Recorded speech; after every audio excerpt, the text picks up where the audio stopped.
ประเทศไทยให้ความรู้คู่ความสุขสถานีวิทยุกระจายเสียงแห่งประเทศไทยจังหวัดเชียงใหม่ AM 1476 กิโลเฮิรตซ์สถานีวิทยุภาคภาษาชาติพันธุ์แห่งเดียวในประเทศไทยที่มีความทันสมัยเชื่อถือได้สร้างอัตลักษณ์กลุ่มชาติพันธุ์สู่สากล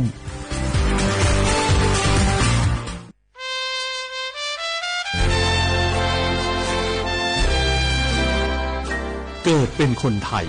เติบโตบนผืนแผ่นดินไทยจงภูมิใจในความเป็นไทยชาติไทยเรานั้นนับเป็นชาติที่มีความเป็นมาเก่าแก่ยาวนานเรามีภาษาวัฒนธรรมและมีสิ่งต่างๆที่เป็นเอกลักษณ์ให้เราได้ภาคภูมิใจในความเป็นคนไทยเราควรเห็นคุณค่าและมีความรักชาติหวงแหนแผ่นดินอันเป็นมรดกของบรรพชนร่วมภาคภูมิใจในความเป็นไทยโดยสำนักประชาสัมพันธ์เขต 3 กรมประชาสัมพันธ์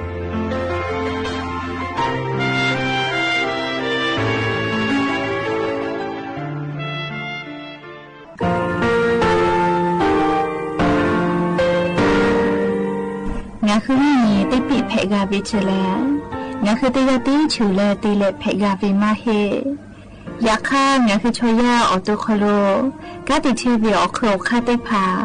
คาชูโย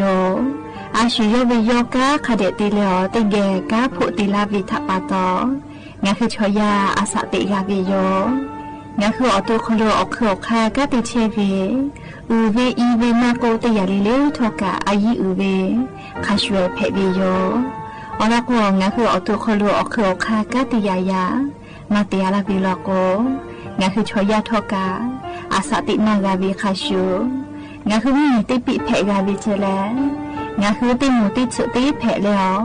ติยาเรียอาชูโยเวอบูปุตาเวกันติภาคาเสติเกคาเดกากาติเชวิทัปปาตองาคือมีติปิชกิเพลากาวิโยเชลงาคือเทจมโครคางาคือมียาถาตอคปิลาตาเวปุราเวติเชเสนีเสหปามัชหปานิยาติเชออกขอบทา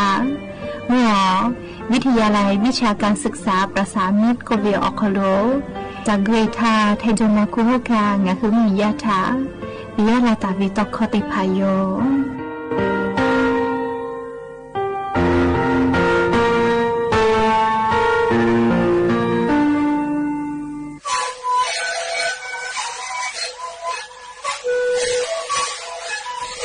คือมันคือว่าแค่เชื่อวีออกที่แสดงและหัวข้อตัวคือออกที่จังหวัดที่นี้เอ็มมาบ้าที่โอ้หัวสุดที่เกิดขึ้นที่มีเรื่องหลักพ่อออยก็ชื่อได้มาดีและก็ชื่อมาเรื่องถูกไปออยที่มาดิเทศแต่แล้วก็มันชอบขยันที่มีเรื่องและหัวข้อก็ชื่อวีและมีและหัวข้อก็ชื่อสมัยในข้อดูในวิดีโอ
บูดาเจวิโยอย่าเพื่อหาติปอทอกาดาเจวิออยาเชอคลงะคือติปอกกามิลาแล้วเชป้าป้าโลเชตาวิงะคืออวิอนีราหุยาติภาเกอติเกไรกาอบูดาเจกูวิอคลงะคือติเกกาพุดะโมดาเชวิทัปปะตออลอเปติกาเลเลทาตะอุยอยาวิอคโลละเซจาแล้วไรกาอบูดาเจอคโลหะยูลาวิโยแมหาวิอวิอนีราหุยากับพอเชพโลเชตาวิคักคิเพเชเลนาติกาเลเลทอกาจาเมดอเมซุเมกาเมเชลลาชุเดเจเวอยากานี่คือไทมิงกอคโลแลอเจ้ายาปีปาไกเชวิทัปปะตองาคือติกาเลเลกาอเจ้ายาคัสเพตอลาเชวิอานาอกอติพัทธานี่คือตอดะและปูกากากิตูจาวิดอวิเชวิจอวิเตเจเลเลพอกามอายีอยู่แล้วอาชุยอตัวยอยากาทะคเดนหาซาดักกิสิแมและยันยิเวอยาแลชเดซอคโลกาซุปเปอร์เตนีเพวิโยยันยิแลเซฮาปามัชฮาปาคโลยันยิฮาปาสุเซนียอนเพวิโยและจะขอทอการนี้ฮีนี้ชงาขอสขอหาบิอวิอนีรักหุยาติพาวเตฮาเลเลฮินาริควตาเลกอนาริทักขกายเตฮาเลเลงะคือไรกาอบุดาเจ้าคโลลาหุคอตอกไอเชวิโยแมวิทยุเรดิโอพอ AM ติฮิโอฮาสจิกกิโลเฮิรตซ์เตไลพองะคือรักหุคอตอกไอเชวิโยปุตตะเลนิพอติพอ Facebook Fanpage สวทเชียงใหม่ AM 1476พอกะไลฟ์สดติดต่อไอเชียวอวิอนีรักหุยาติกาเลเลกะติแกรักหุคอพอนาและนี่คือรักหุชอจือถาโอกาปิดักไอแพวิยอนจีจอปากกรมตุนิยมวิทยาพ่อยุคือฉันยืนแต่ยี่แล้วซาตาปิลาตาเวนี่คือไทมิกอคโลกาเซฮาปามัชาปอคโลกาเลมุงกูเวมุหอมุยิลุติดีแพกไอตุเสก็เวลอแม่ฮาปาซึขอนตาเลก้อนเจยก็จะได้สอคโลซึปออนตาลาเวโยแม่เลมุงกูเวมุหอมุยิลุลาเลติกาติติลอกุกามุตอมแทเตเลวาสกะจิลาติโยเจหาปัสขอนตาเลกอนีเสหาปามาชาปอคโลเลมุกูเวมุหอมุยิโลติดีลุลาตุเสจิแม่ลุลาวิทยาชาเลงะคือไทมิงกอคโลไล่พอแลมุหอมุยิโลกาลาเลอวาสติภากะจิลากิตุโยเจเปือลอโกเลกอเลวิอซากะกอลุลาวิเจเลปุลาเวจะได้สอคโลไคเกเลลุมชัดสเวโกจักโกเลกากาวาคือกามาโมเลซาโวเลมาฮอลายโยเลมุชาสุดาเฮกว่ามุชากว่าเลกากาเตวิชอติผาลโกอีกามาช่วยดอเลเลอุจุเปมากว่าปูเวกาลาติซุเวกาคาเดวเลอลโกมุชาสุดาเวอซาชกาเลงะหัวสอสาพอมาเลอานาติภากะแพกลาวิเจและชเวอคู่กะก็ตุอุจาเฮเวเลเลงะหือมันนอมาแทเตเลมวยเวอานานาเลในหัวตัวโคโลอิกะมาหลอกเวเลจะเขแพกลาวิเจเฮโกเจจอปากกรมตุนิยมวิทยาพ่อยคือซาตากอปิลาเวคาสุนิเวลโกมูฮอมุยิชติดีกาเลงะคือไทมุเหมียวนาติตอพอกะกาลาตูลอแมเลหาปัสขอนตาและก้อนนิเวอยาเชอคโลเลมูฮอมุยิโลลาวิทยาทาเลงะคือไทมุเหมียวนาติตอพอกะกาลาติโยเจเลเฮกว่าลาตูเวเปอร์เซญญะกว่าติชเปอร์เซตาเลนชเปอร์เซลเลหาปัสขอนตาเลหินิเวอยาคโลโอเคแต่กาวิเจเขาก็ภาคอีสานพอกะข้าช่วยรอเลยติด10%ตาลิน10%จิแม่ไทยมีก็เขาจะติดต่อกะข้าช่วยรอเลยเขาก็มุ่งยิ่งต่อพอกะข้าช่วยรอแม่อยากข้าไทยมีก็เขาติดต่อพออาจจะลามากไปตัวรอลิน10%ตาลิเซ10%เจกูที่พอกะเลยอาจจะมาล้อนี่10%ตาลิเซ10%เจหาปัสขอนตาลิหินท่าเลยลาตัวเวเปอร์เซตก็อียาล้อเลยอยากข้ากะอบุดะก็มุหอมุยิโลติดีลาลาโกเลมุยิติปุลาลาโกแลงะฮืออิชมีติพาเลอวิวิอาเวอิชอดิอุเพลาเวติพาเลกาติดะไกตุโยยาค่ะมุหอมุยิโลติเลวาสลาลาโกแลเลก็สุจิปุโยให้แม่เลไลกะก็เวมุยิเจลาละเจมุหอมุยิติเลวาสอาจตาลาลาเฮเจเฮเลจะดิเจอิชมาสติพาอวิวาติ วิแล้วสู้เรียกที่ดีเชียววิทัปโตเรียกว่าคาคิกันนะเรียววิหเนี่ยละหุยติกาลิเลกะกูให้เลฟาตะเมเรียวลอกว่าวุสพอเพตุวิอเจติพัชอนี่คือมาชีวิทัปโตกูให้เลฟาวิเลลีดะจัติโยแมเฮโกเรียกว่าญาณเสียววิเนี่ยละหุยติพา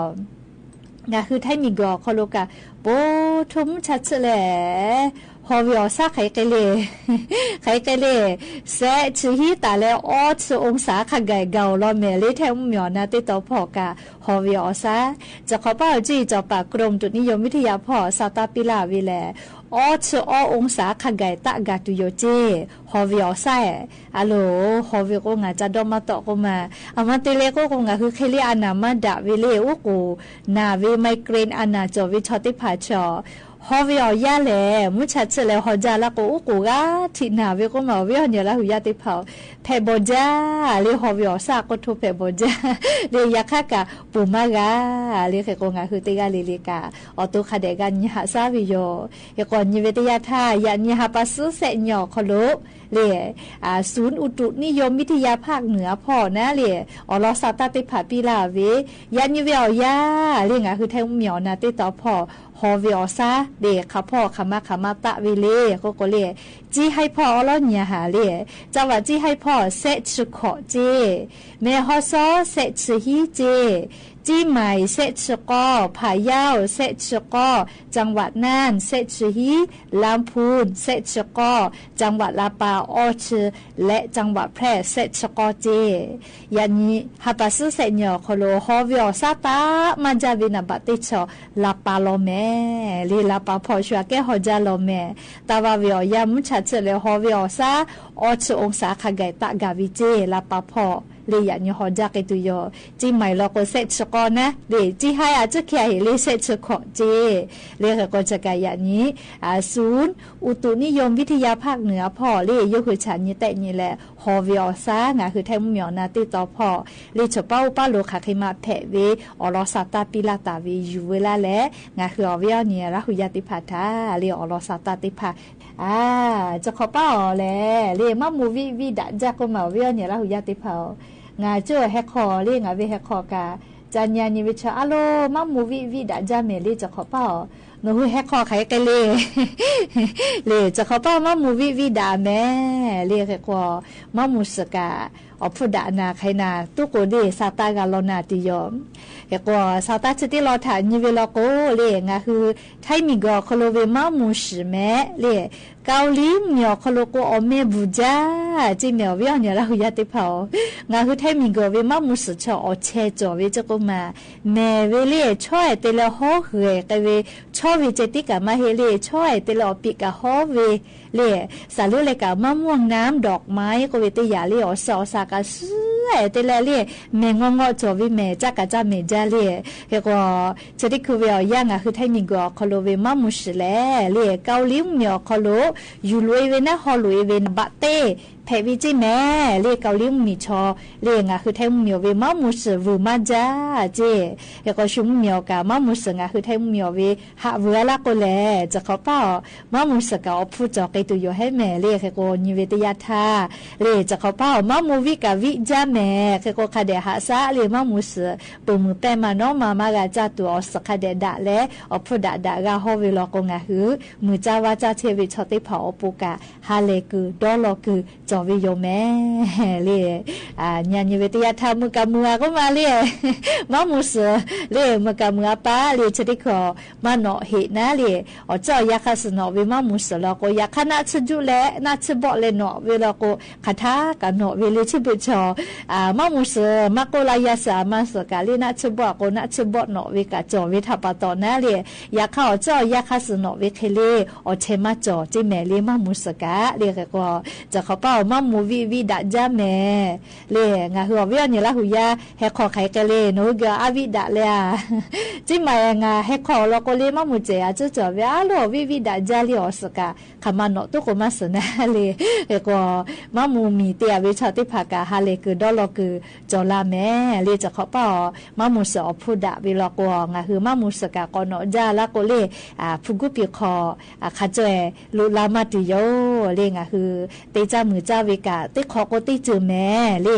เตขอโกพูดะเตขอโกอพูมาดะเวกะกับผู้เปื้อเล่เตยาวผู้มาจกะเตยาอพูจอลาปื้อวิโยเฮโกงอ่ะคือเตจ้ามือจ้าเวอคโลกาลิชิมีตีเวมากกว่ามาเตจือตีกะนะเล่เตจือตีตาตีโกเวเล่งาคือมีจอมกัวคามาลาเวไล่จือไล่ยาขอจุ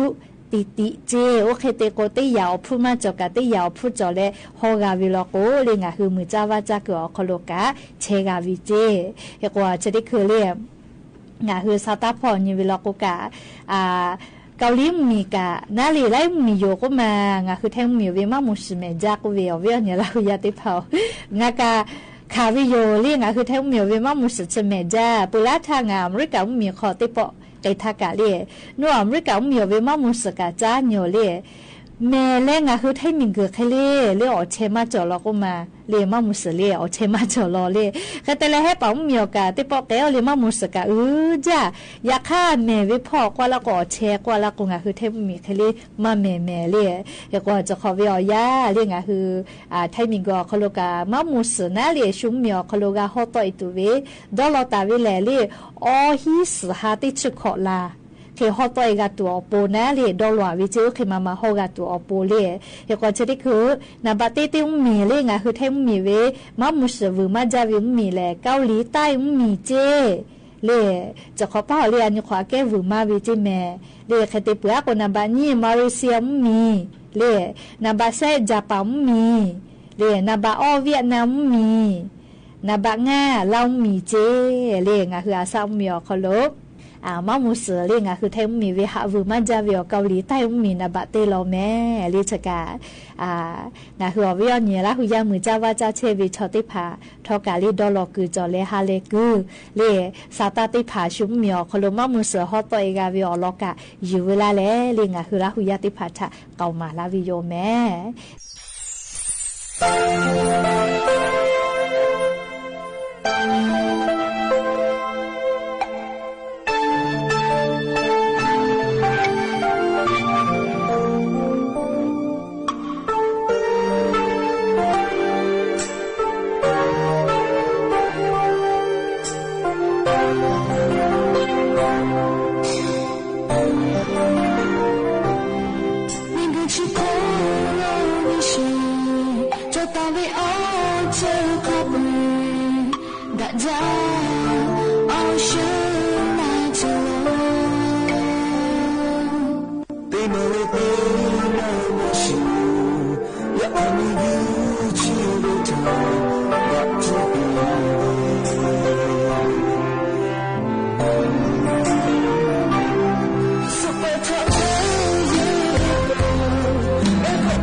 และจะได้คือเวอยาวคนรู้ขอจ้าเลยมือจ้าว่าจ้าพอจ้าดาเวซาตาลอถากดนานสิแม่เวลาตาเวที่ฮับปาเวอยาวคนรู้งาคือมีอคนรู้กรรมการจะสุพอกาติเชเวกระทรวงพาณิชย์พอกาจีดะและจีชิโตลาเวออกค่าและจะขอเป้ากางาคือมีญาติมีปุติปุเตวีชอติผาถากาปิไกตุโยเจติไลเวียติฮิบะและติเยกาเวียติชไลขกายกาปิไกตุโยเจแม่เฮกงาฮือติมินิปุติปุตีเวชอติผาลอกโกแลนฮือเกษตรกรอโมอคโลหากาจะขึ้นทะเบียวิโยเซชเนยอหาปากุสอนคือหากาขึ้นทะเบียวิเจเฮกเชเวแลอาจุยารัฐบาลก็กาวเวปุลาวิอยาแลติมีนิปุติปุติเวียมากากาปิโจเฮเจเลขเตเลชติคือกาจะสุภูมาดาวิทัปะโตงาหุมนิยาติมีนิปุติปุติเวอคโลกาปิไกตุเวออกคาติผาเพวิเจติไลเวียติฮิบะติเยกาเวียติชไลโกติมือบะขกายเพวินะเฮกงาหุระหุยาติมิติเชเวชอติผานิปุติปุติมิติเวชอติผาลกุกากเสอโมคโลหะจะขึ้นทะเบียนแม่อลกอาจุยารัฐบาลงาหุติมิติป่าชอติผาถากาดะเกตุเวเลออกคาติผาตอลาปุโลแม่ติไลเวติฮิบะเจติเยกาเวติชไลขกายกาลาเกตุโยเจเลชกาดาเวซาตาอลอติผาเพวิโยแม่และอย่าเพื่อติปอยูเวลาตาเวซาตาอลอแลจะใครไม่จะติโยแม่ลุลาเลอโอกาปิลาเชเวงาคือราหุยาติกาเลลิกาอบูจาแม่ไรกาอบูดะจานาเปือกวซุเมกาแม่เชซาจอซาฮาเลดอซาปิอบูจา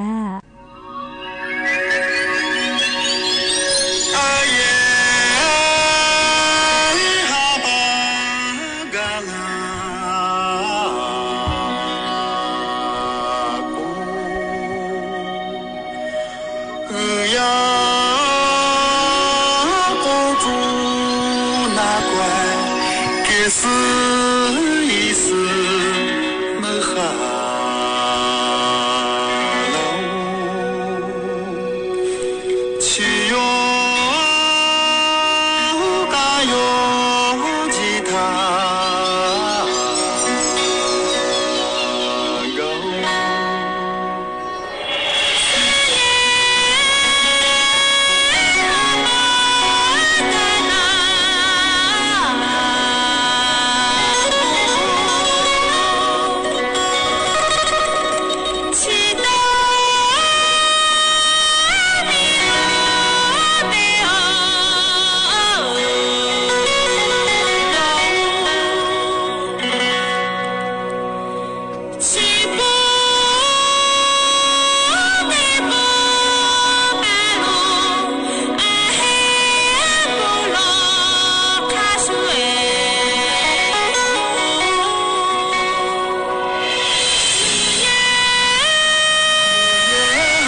านีวิทยุกระจายเสียงแห่งประเทศไทยและเครือข่ายทั่วประเทศเสนอข่าวต้นชั่วโมงรู้เร็วรู้จริงเกาะติดทุกสถานการณ์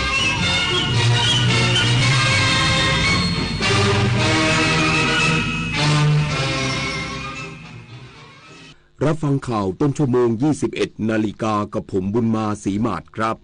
ผู้กำกับการสถานีตำรวจภูธรรัตนาธิเบศร์ยังรอผลพิสูจน์สาเหตุการเกิดไฟไหม้บ้านพักกรมชลประทานจังหวัดนนทบุรีอีกสักครู่กลับมาติดตามรายละเอียดครับคนชอบตื่นเช้าฟังข่าวตอนเช้าให้ทุกเช้ามีสาระตีของร้องข่าวสื่อสารตรงถึงชาวบ้านในทุกพื้นที่ผ่านหอกระจายข่าวทั่วไทยจากการจับมือกันแน่นของกรมประชาสัมพันธ์และกระทรวงมหาดไทยออกอากาศทุกวันเวลา 6:30 น.ถึง 6:45 น.ในรายการข่าวยามเช้า FM 92.5 เมกะเฮิรตซ์ทางสถานีวิทยุกระจายเสียงแห่งประเทศไทยและเครือข่ายทั่วประเทศ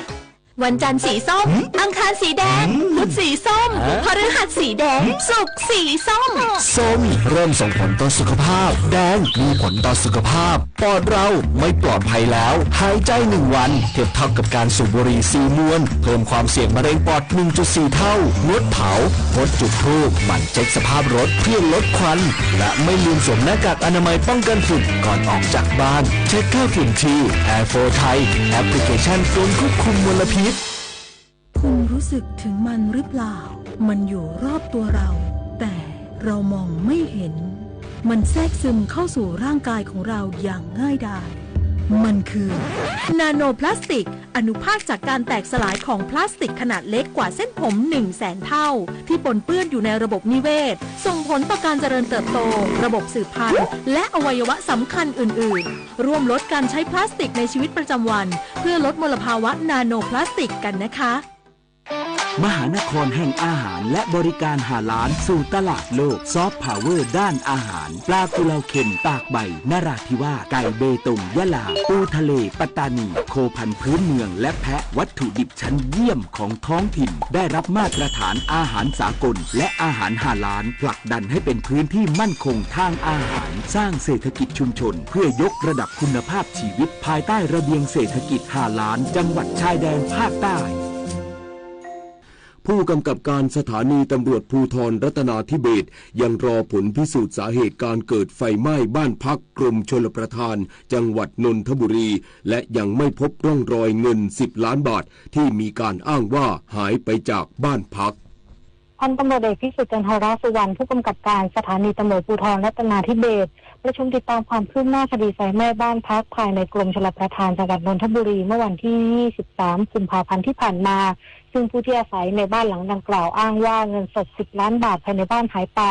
โดยพันตำรวจเอกพิสุทธิ์กล่าวว่าขณะนี้ยังไม่สามารถชี้ชัดได้ว่าเป็นการวางเพลิงหรืออุบัติเหตุและอยู่ระหว่างรอผลพิสูจน์หลักฐานสาเหตุการเกิดเพลิงไหม้ซึ่งตำรวจพิสูจน์หลักฐานได้มีการนำปลั๊กไฟที่อยู่บริเวณผนังซึ่งคาดว่าน่าจะเป็นต้นเพลิงไปตรวจสอบแล้วเบื้องต้นพบความเสียหายที่เกิดจากไฟไม่มากนักคาดจะมีความชัดเจนวันพรุ่งนี้ซึ่งหากผลปรากฏว่าเป็นการวางเพลิงจริงก็จะต้องรวบรวมพยานหลักฐานเพิ่มเติมก่อนพิจารณาออกหมายจับต่อไป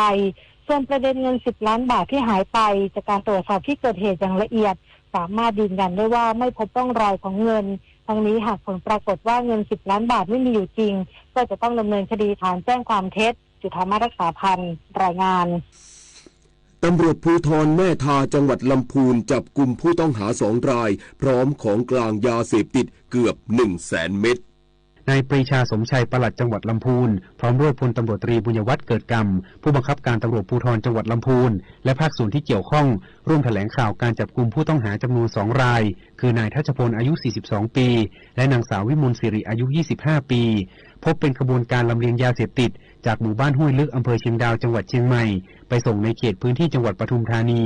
โดยผู้ต้องหาพยายามขับรถหลบหนีจากด่านตรวจหมู่ที่11ตำบลทาศพเศร้าอำเภอแม่ทาจังหวัดลำพูนบนถนนหมายเลข11เชียงใหม่ลำปางหลบหนีไปได้ระยะทาง10 กิโลเมตรแต่เจ้าหน้าที่ตำรวจสามารถตามจับกุมได้เนื่องจากรถของผู้ต้องหาชนกับรถยนต์ของผู้ร่วมถนนจนไม่สามารถขับต่อไปได้เจ้าหน้าที่จึงได้เข้าตรวจสอบในรถของผู้ต้องหาพบของกลางยาเสพติด 99,983 เม็ดจากการสอบถามนายทัศพลยอมรับว่ายาเสพติดที่ตรวจค้นพบมีผู้ว่าจ้างให้นำไปส่งซึ่งได้ค่าจ้างประมาณ 100,000 บาท ทั้งนี้เจ้าหน้าที่ตำรวจสภ.แม่ทาจึงได้จับกุมตัวทั้งสองในฐานความผิดร่วมกันจำหน่ายซึ่งยาเสพติดให้โทษประเภทหนึ่งโดยมีไว้เพื่อจำหน่ายโดยไม่ได้รับอนุญาตอันเป็นการกระทำที่ก่อให้เกิดการแพร่กระจายในกลุ่มประชาชนธนากร ลังกาภิน สวทลำพูนรายงานอำเภอสุไหงโกลกบูรณาการความร่วมมือหน่วยงานที่เกี่ยวข้องเร่งแก้ปัญหาบุหรี่ไฟฟ้าในเด็กและเยาวชนนายดุสิตคงสุขปลัดอาวุโสรักษาราชการแทนในอำเภอสุไหงโกลกกล่าวว่าการแก้ไขปัญหาการระบาดของบุหรี่ไฟฟ้านั้นอำเภอสุไหงโกลกได้ร่วมทำงานกับส่วนงานที่เกี่ยวข้องเร่งปราบปรามผู้กระทำผิดอย่างต่อเนื่องพร้อมให้มีการสรุปรายงานผลเป็นประจำทุกเดือนนอกจากนี้ยังเชิญผู้บริหารสถานศึกษาในพื้นที่มาร่วมสร้างความตระหนักรู้ถึงพิษภัยของบุหรี่ไฟฟ้าและสถานการณ์ความรุนแรงของการแพร่ระบาดในปัจจุบันเพื่อให้สถานศึกษาตื่นตัวและร่วมกันสอดส่องนักเรียนในสังกัดพร้อมจัดชุดปฏิบัติการลงพื้นที่ตามสถานศึกษาเพื่อสร้างความเข้าใจที่ถูกต้องปรับเปลี่ยนพฤติกรรมของเยาวชนอีกด้วยจึงขอประชาสัมพันธ์ถึงผู้ปกครองขอให้ร่วมกันดูแลสอดส่องพฤติกรรมของบุตรหลานอย่าให้ไปยุ่งเกี่ยวกับบุหรี่ไฟฟ้ารวมถึงยาเสพติดและสิ่งผิดกฎหมายทุกชนิดและหากทราบเบาะแสการลักลอบจำหน่ายบุหรี่ไฟฟ้าในพื้นที่ขอให้แจ้งต่อเจ้าหน้าที่ที่เกี่ยวข้องเพื่อการเข้าดำเนินการปราบปรามตามกฎหมายต่อไปวิรพัฒน์เพชรสุดสวท.สุไหงโกลกรายงานจบข่าวบุญมาศรีมาศอ่านรับฟังข่าวครั้งต่อไปเวลา 22 นาฬิกา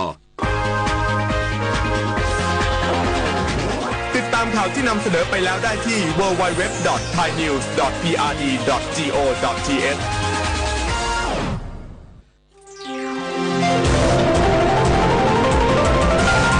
วิทยุแห่งประเทศไทยให้ความรู้กู้ความสุข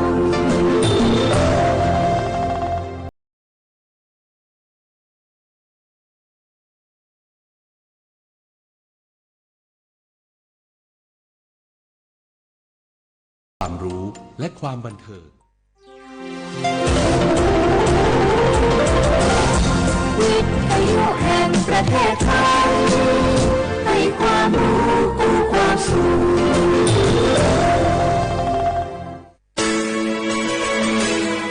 สถานีวิทยุกระจายเสียงแห่งประเทศไทยจังหวัดเชียงใหม่ AM 1476 กิโลเฮิรตซ์สถานีวิทยุภาคภาษาชาติพันธุ์แห่งเดียวในประเทศไทยที่มีความทันสมัยเชื่อถือได้สร้างอัตลักษณ์กลุ่มชาติพันธุ์สู่สากล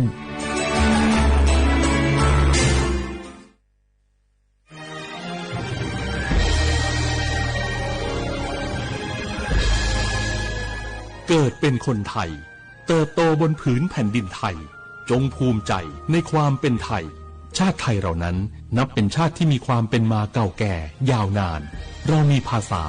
วัฒนธรรมและมีสิ่งต่างๆที่เป็นเอกลักษณ์ให้เราได้ภาคภูมิใจในความเป็นคนไทยเราควรเห็นคุณค่าและมีความรักชาติหวงแหนแผ่นดินอันเป็นมรดกของบรรพชนร่วมภาคภูมิใจในความเป็นไทยโดยสำนักประชาสัมพันธ์เขต 3 กรมประชาสัมพันธ์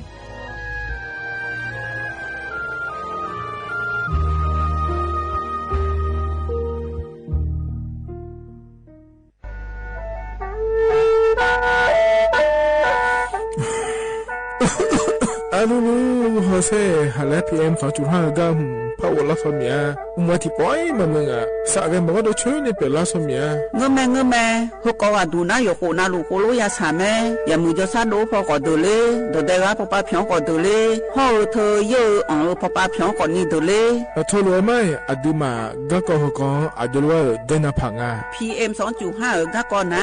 yo hu ga ko yo ga na lu do le ga ko tho mi ne ayu wa ne bi mu da la nya nga le yo ga na lu ya ho lu da ga ko nga yi nyaจังไงดอเจ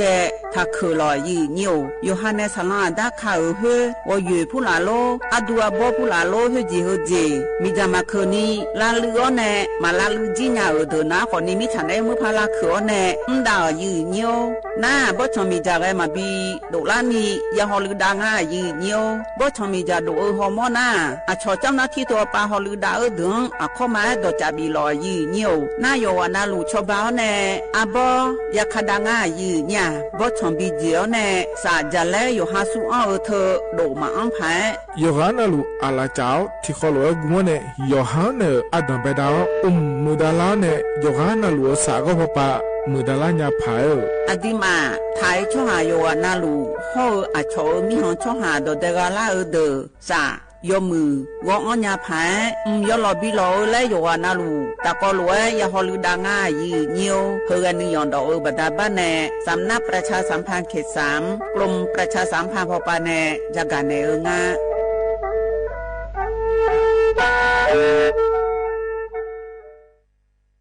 นี่รู้กันไหมสิทธิบัตรทองหรือบัตร30 บาทเป็นสิทธิหลักประกันสุขภาพตามกฎหมายที่ช่วยคุ้มครองคนไทยทุกคนให้เข้าถึงบริการสุขภาพที่จำเป็นโดยไม่ต้องเสียค่าใช้จ่ายเลยนะครอบคลุมทั้งการรักษาพยาบาลการป้องกันโรคการฟื้นฟูสมรรถภาพทางการแพทย์เรียกว่าช่วยให้คนไทยอุ่นใจกันเลยทีเดียวสอบถามเพิ่มเติมสายด่วนสปสช1330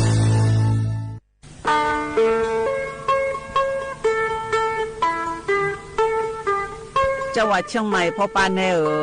อย่างล่าได้ช่วงหาโยอานาลูตะกอลูกมอเน่บ่ชอมีจาทักเคเดโยฮานเนจังไงดอเจบิเจทักเคเดฉลองอาดาเมื่อพอปานเนมีจาทักเคเด PM 2.5 เธอโยฮาสาวอ้องแงมามึงงาเจสาหาเล่นนมเธอยืนโยจังหวัดเชียงใหม่พอปานเนมีจาทักเคและที่เธอหนาก่อนนี้ว่าที่ติบาลาสีอดัมเบลสีอันแน่วัดที่เชงาบาลาสีงาเสียงอาหุญีพังอายาตาโกเชเยหวงเกยทาเคและที่ทางอายืเนี่ยโยฮามีจามาเคือนมาเรยังอาโถและดูนาขอนีทการะบบไฟดีและคุกาดอจามีเลเจไงมาหน้าหานี้เคนาของเรปีอันแน่ผิวพอปาเรญีพังอายาตีเจจังหวัดเชียงใหม่พอปานาสาลาดาคาพอปาโยฮามลือซาลือจีนาขอนีมีจามาบีเคและพอลือดาลุมาจีเฮนาจูฮูพอปาแกมีจาไรมาบีเคพายโยฮาจอดูจอยางแกมือดาลาญาพายเฮนานิซอแพโอมยองเกนีบีมือดาลาญาพายพอลือดาลุมาจียีเนี่ยมีจาเคช่องหาฮอร์โมนาดอจาบิเลญาแม่เจยีเนียวนากาสมบูนาขอนีจำยองงาซุมตีนีเย่จำยองเย่และทกาเงเลญาแม่เจฮอตีวูตีทกาเงเลญาแม่เจอุจินางอมาแอนีอายีเนียว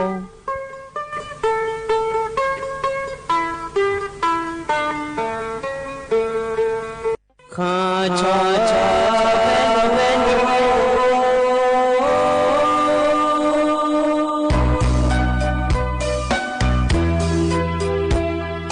รานีจอผู้เลี้ยงต่อเวทุยอาคาเบ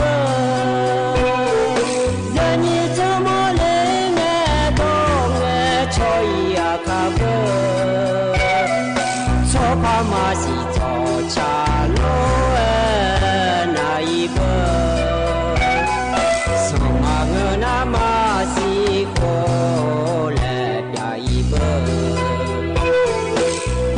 Masih lah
bao mồ ya chơi bao má lên na nón mà nhớ lên nhà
อุจิพออุดุธรรมเดเย็นนิยงนาลุเนอรอเย็นยงนี่จีก็รออยู่มีนาลุทองจ้อรอเย็นนิยงนาลุเนอพยาทองจ้อมีเดเย็นยเดอุจิพอปาล้อเฮกาเมียวมัวดูเนรอเย็นยงนาลุเนอยาทองจ้อเฮนาขอเนี่ยนาลีอายามล้อนาลีเวลาเนี่ยนาลีเชื่อหลังกันนี่เย็นยนิมจีน่าขอเนี่ยจอนเจอที่น้องยังมีชาลาหลวยรอยิโยนิมจีน่าขอในงานเนะอายุเชื่อมือเนะที่ขอหลวยจอดามายิโยอินนก็ดูน่าขอเนี่ยคือจอน่าหรออาดัมเบดาวเนาะอยู่หากาอยู่หาเมียยามัวเดยิโยเดมีเนาะหัวเนาะรอยิโยมีกาน่าขอนี่ก็น่ายานาเมยิโยโกนจอเนาะชาลาหลวยเรายังเอามาดูขอนี่เราเลยนี่โกนจอเนาะก็แล้วนะอายาจังทานบิดามาเยเนี่ยนะเจรังเงจอลนั้นว่าลัวเจมาจาไม่เนี่ยจะก็ยอมมายาอีข้างหลักคุยจ่อมาเยเนียว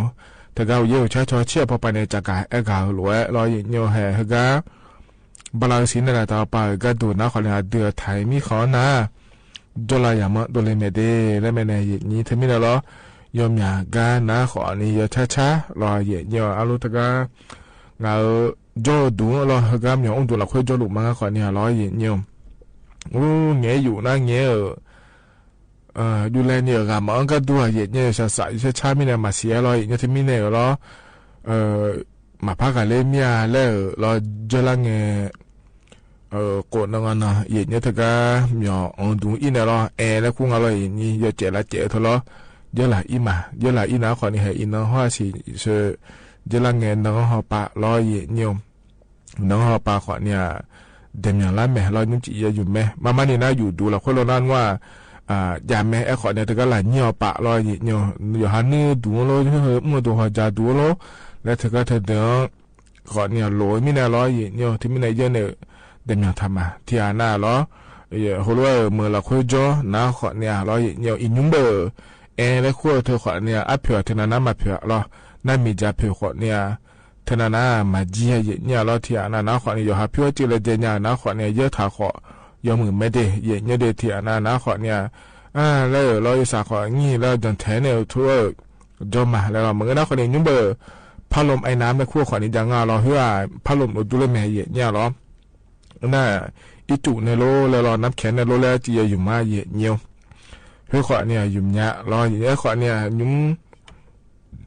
น้าขวาเนี่ยรอเย่เนียวยอสาวมีอะไรทุเรศอยู่เมื่อละคุยรอย่องพายเจ้าขวานี้จะเดียเย่เนียวเดเธอก็เย็นนี้พัดลมไอ้น้ำในขั้วเธอเลยเยอะในจุ่มเราอีจู่ยาล้อเดน้ำแข็งที่ยาล้อเดและไอ้เงี้ยเราเย็นนี้ยาหล่อก็แล้วก็จุ่มเจี๊ยเงี้ยเราอยู่ดูเราคุยรู้แล้วเรายาหล่อมาหล่อก็จุ่มหน้ายาแจกเธอในอีจู่เลยอีจู่จนเราเล็บเพดเลยไม่เอาเลยเห็นนี้ยาแจกเธอเจี๊ยเงี้ยที่หน้าสาวปอหุ่มมาโลแล้วเดลเงี้ยจะได้เงี้ยเดเธอมีเนี่ยรอพัดลมไอ้น้ำในขั้วเธออยู่เมื่อนะอยู่หมอน้าเราเงี้ยยาหล่อแล้วก็ยุ่งเดและตัวเกิดงาแทเยเนเดไม่ได้เหินนะขอนี้ยศสาอายามมาละคือลอยชาอายามละคือลอยเนียวยุ่งยาวเจลอยเลยน่าดูน่าต่อไปจอนะเบอร์เทนานะมาสานะขอเนี่ยอบอุโมหุมาโลแล้วลอยเนียวสโลหุมาจอเนี่ยลอยเลยนี่หนาขอยดื้อแม่มือแม่เยเนี่ยล้องาฮิบาสุโขทัยไปอีลอยเนียวสุโขทัยไปอีเนี่ยเพื่อพอนามาเชียสาเจียเนี่ยล้อตัวก็นี่ตัวก็ถ้าพอจอเดอขอเนี่ยล้อยุ่งละโอฮาปาโลแล้วล้อเนี่ยเขาเยอะไปแล้วปะฐานเนี่ยจ้อล้อเนี่ยยอหล่อแล้วล้อพัดลมทิมแล้วยกขาแล้วอยู่ฐานเนี่ยล้อเมื่อนะขอเนี่ยอับโบละโอโลแล้วปะเนี่ยยศซาแล้วเขาอยู่แม่เนี่ยอัดนาตาปาขอเนี่ยล้อสลเขาล้อปะเนี่ยเขาอยู่นะขอเนี่ยมือดาราแม่น้องปานาล้อเนี่ยยศสากาหล่อละแม่เนี่ยเดอาจจะเขารู้จุดละมาเนี่ยยุ่งจีแกล้อเธอเนี่ยก็ต้องเชื่อก็กอแม่รัฐบาลปานเนี่ยจะกะก็กอแม่หล่ออายามหากเนี่ยหล่อเนี่ยจะกะดาเนี่ยในบิสิบิกามาเดที่มีในจอนาลุชันแทนในหน้าหาหล่อหน้าหันยาแม่เนี่ยเฟซบุ๊กปานเนี่ยแม่มาข้อปานเนี่ยแม่เดเนี่ยเดก็ก็ทำไมจะกะได้ไม่นะหรอเนี่ยอันนั้นจะไม่จะกะได้เนี่ยมาเดเนี่ยนี่จีฮกายินี่นะทอนจัวล้ออาเดียอาขาอันนนายอที่นอชลางาเดยิเนี่ยเดบลาสีซุมสีอาโคนาเซติโคยิเนียวถ่ายอันนั้นอินาวันจันและงาเดอันนั้นอันนั้นซุมบลาเฮสีนาขอเนี่ยมีนาคมอาโคนิพังายาโกเชเยเดยิเนียวเฮนาขอเนี่ยโคโตลาโตล้อยินี่นะทอนจัวนิ่มจีอายามละคุยิเนี่ยก็ก็ไม่จะการในมินาต่อชาติบิวมเลวจอมแม่นะฮะเบียดามาหยีเนียว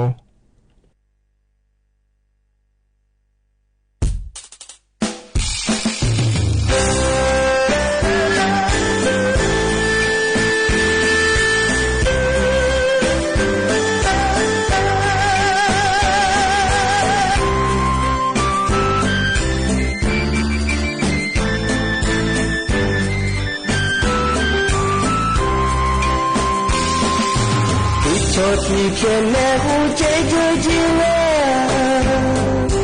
लसे नीचे ऊंचे सोना यायो कुबो कुमासेji कुबो jani sumi ijena angyo lade gini akan acho bienu do chu jalona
songa ya yo kubo kumaseji kubo ya ni suni ijena kanje ngade gini akan acho jenu dochu jalona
ทกาพอในบินาหาดาวต่อชาทกาทบุ้ม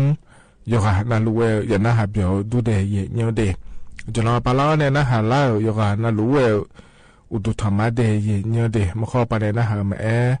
เฟซบุ๊กปะเดนาหามาหรอนิมจินาขอเนี่ยงานแน่อายุเชื่อมือแน่ที่คอลูเวจดามาเยเนียวเฮกันเนี่ยนะรอเยเนียวก็ก่อแหลมเถออาเยเนียวจะกาอากาดานมาเดยเนียวเดเจลังเงมินนองงาลอเลยนี้ลอนาลีเย่หลานเนเย่หลาที่เกิดกนินาคนนี้เดือนนายกรัฐมนตรีนางสาวแพทองทานชินวัตรลอยเย่นี่เนอ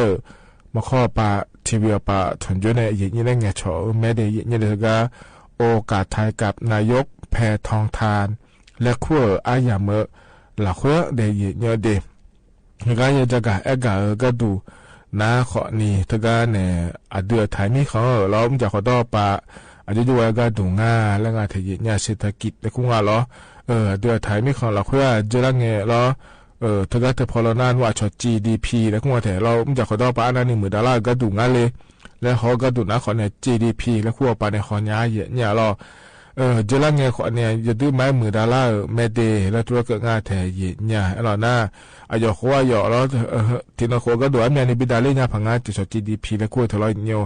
จอนหาเนี่ยจอนเนี่ยเราจะบิกเลี้ยก็ดูเดี๋ยวแล้วรัฐบาลปาขอนี้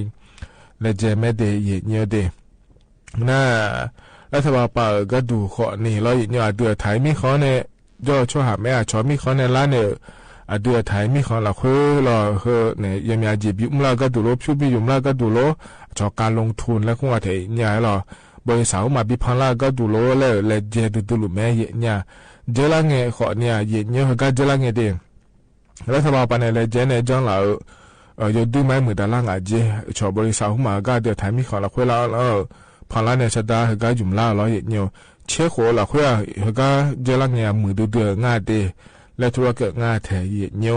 แล้วเธอก็แต่มังเงอร้อยเนี่ยรัฐบาลป่าก็ดูช่วยย้ำจากขอดอไปนำชิปเหมือนดาราผายรอยเนี่ยแต่ก็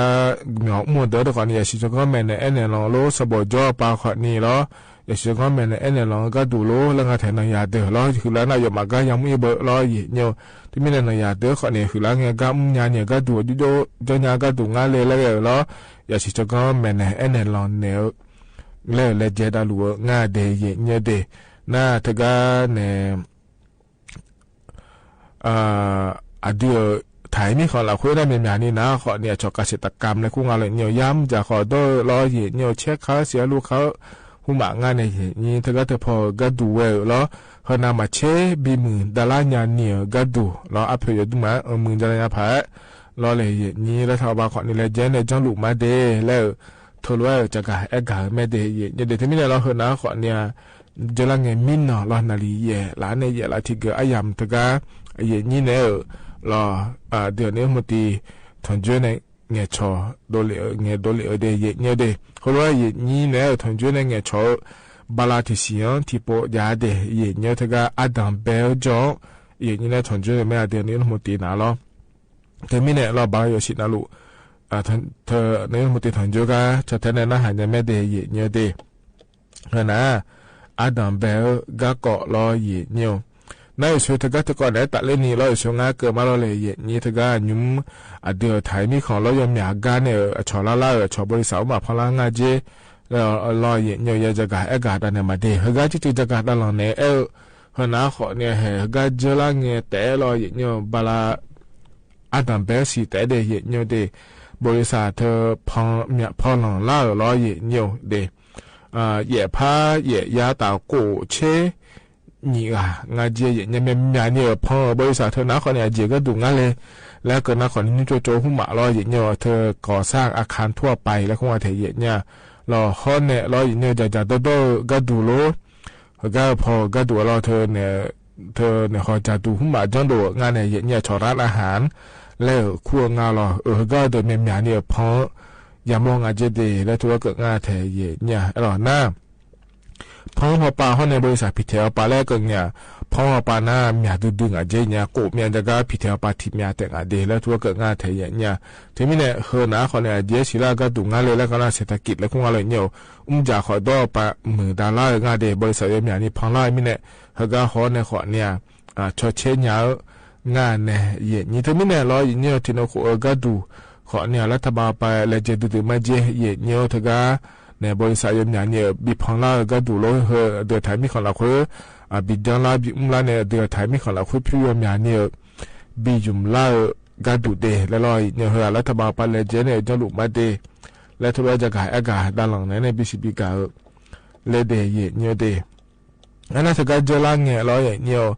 เจริญเนี่ยเดือในธรรมเตียก็ดูหน้าขอนี่อำเภออันยประเทศแล้วคุณแม่รอจังหวัดสระแก้วและคูกาอย่าเอียแทเยเนี่ยรอตลาดลงเกลือและคู่ปลารออาเจียเอียก็ดูง่ายเลยแล้วก็นะขอนี่ทการเนี่ยแก๊งคอเซ็นเตอร์บีจีก็ดูเดแล้วทการเธอก็ชนแทอีแม่เยเนี่ยเราจะพูดพอบาก็ดูนะขอเนี่ยเยเนี่ยจนเรารู้จักกันไม่ได้นะอีนี้ปอยเป็ดและคู่เดเยเนี่ยเด็กกัมพูชามีขอพอบาลอยเนี่ยถ้าก็ตัวเราคือเดือนนี้มุติยาเอียนะขอเนี่ยมีจ่าหุ่มมาล้อลาเจจีรอเยเนี่ยเธออินเทอร์เน็ตหุ่มมาบิยุมยาก็ดูลาเจจีเยเนี่ยฉันเธออิงาเดียเดือนนี้มุติยารอเยเนี่ยเจ้าหน้าที่ปากามุขเนี่ยลายาบีเนี่ยเอียง่ายเยเนี่ยให้เราเธอเยเนี่ยก็ดูรอแก๊งคอนเซนเตอร์เธอเยเนี่ยไม่ซื้อยาผาถ้าได้มาจ่ายยาผารัฐบาลไปเลยเจเราคือรอเนี่ยเจ้าหน้าที่เนี่ยจะบิมบัวรอเนี่ยที่ไม่เนี่ยเดือนนี้มุติยาอีเนี่ยกาบินเอียของเงือแต่ก็ก่อนเราคุยขอนี่เนี่ยจะเทเอียง่ายเดยเนี่ยเดแล้วจะกาเอกาดาเนี่ยบิสิบิกาเลเดยเนี่ยเดขณะขอเนี่ยเขาก็ต้องแบไอยามเพื่อเราคุยล้อเนี่ยเนี่ยทางเจเนี่ยจะกาเอกาดาเนี่ยบิสิบิกาเดยเนี่ยเขาก็หนาวเนี่ยล้อดอกชาติบิมแล้วพนาหาดามา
ถ้าก็พอในบินาหาดาดอชา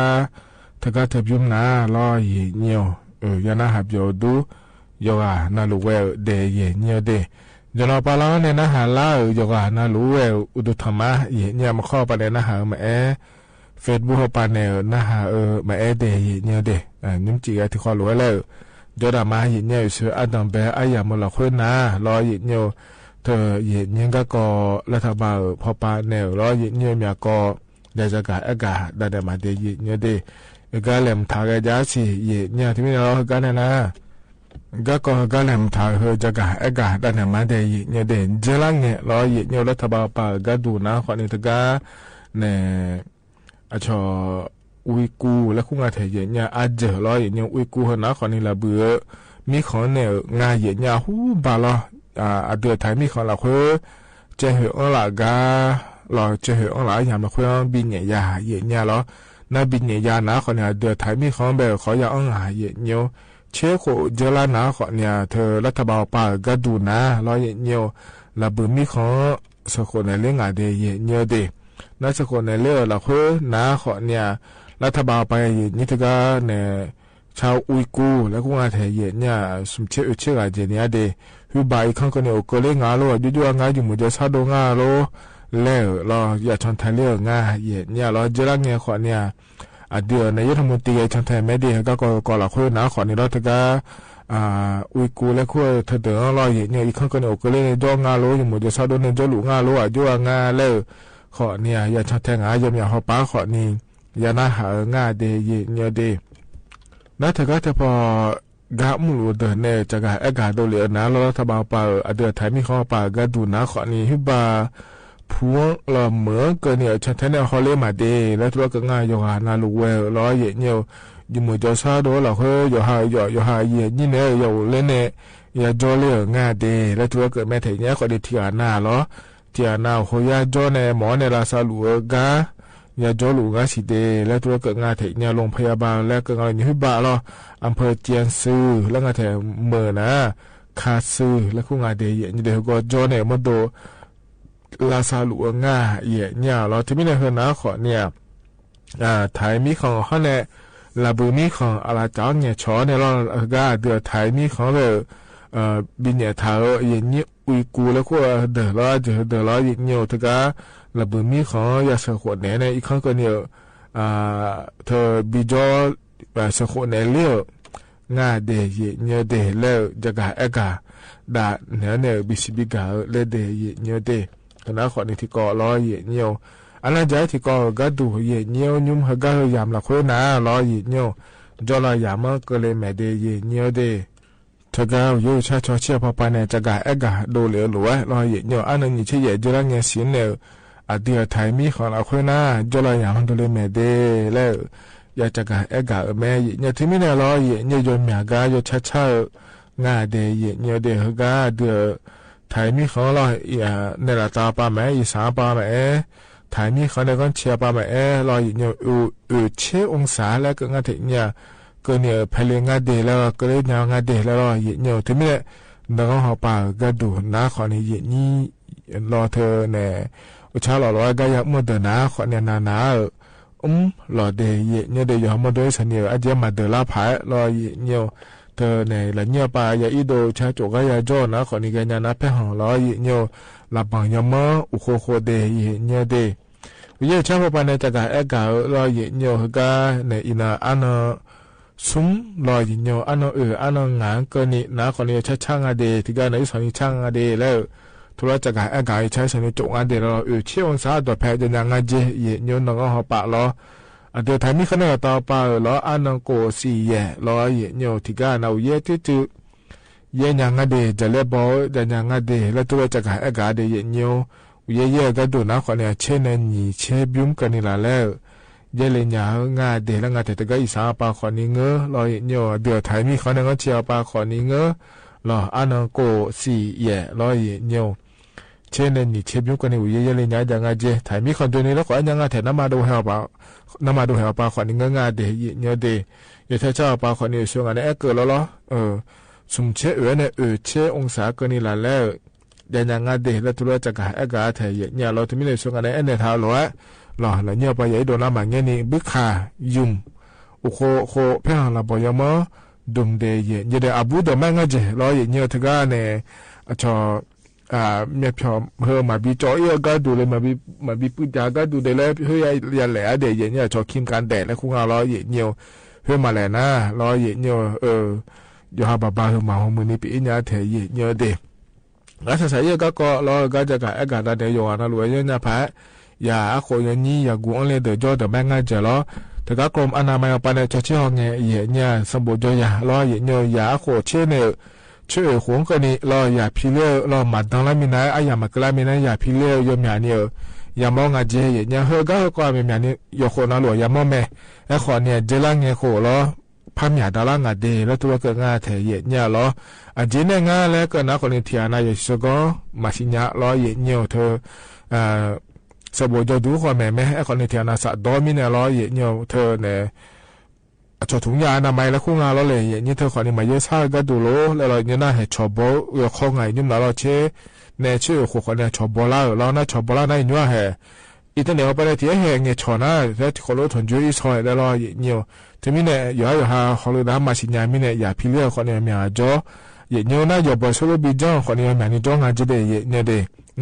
แต่ชอเนี่ยอีตั้งแต่เราไปเนี่ยเราชอตาเนี่ยแล้วเนี่ยพอโดนเลยที่เขาลดถอนยืมมาเรื่อยๆมาเสียอะไรเนี่ยเฮ้ยอีโดนอย่างไรชนเนี่ยบอสรุปบิจอยู่อย่าหามันเงินก็ได้อยู่หาชอบมันเงินก็ได้เนี่ยก็อีเต็มมาปานเนี่ยเทียให้ได้สิญญาเธอเดี๋ยวเราเนี่ยเธอมีเนี่ยเนี่ยเขาก็จะกับอากาศเนี่ยนะอินมาก็เขาไม่เอาเขาจะมีอาชีพเสือจะล้านเนี่ยแต่มาเทมินานะอย่าเธอเราเนี่ยเธอเราเทียให้ได้ดูมาดาวแล้วเนี่ยเฮ้ลงหัวในอีโดซอยเราที่พบว่าสิญญาลังอย่าชนเนี่ยบอสลูบิจโลมาสกุลานี่เนี่ยหัวโลแล้วคนที่จ่อจะมีขยายการไม่ได้นี่เธอก็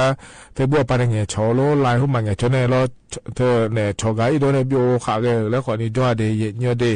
ที่มีเนี่ยเขาก็อยู่ขยายจังอ่ะอยู่หายาเนี่ยอย่างบินเนี่ยยังเนี่ยชงอ่ะเดียวก็มามันนี่นะสัตว์โตเจมังเนี่ยเนี่ยเราอยู่หายาเนี่ยมือพับไม่เนี่ยนะอยู่เขาดูดาวก็มาสิญญาชอบพับบอลล่าอยู่หาบอลล่าคนนี้เราเนี่ยว่าใช้เงี้ยอย่าพิเรนนะคนเนี่ยสมบูรณ์จก้าขอมาปีโลแล้วเรานี่จะมีอาเจสลาเดที่ไม่ได้อยู่นะหรือว่าอยู่หายาจะในนาพายแล้วจะกะอากาศได้ในบิสิบิกาเลเดเยเนียวเดเฮกันหนาวเนี่ยแต่ชัดจิบุ้มแล้วพนักหาดามาเยเนียว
จะนะคนนี้ต่อต่อหลุดล้อนิ่มเจียกายยินดีทอนจ้วยยามละคือกะกอจะกะอากาศได้ได้บิสิบิกาต่อชาพันในบินาหาดาหล่อยวันเลยนะหาเบียวดูเดยเนเดเหตุการณ์ในนั้นยามข้าเจล่าเหรออายชากาเลยบินาหาดามาเพราะในอายามเจียนะคนนี้ว่าอีมาเดอุจิยุมาเดยเนเดข้าในสละขาเจตานี่ชุลาเนี่ยหรอนาลียาละในหัวหลังกันนี่แล้วพัฒนจุลามาเดว่าอีมาอุดุธรรมะพอใช้สาเลมียา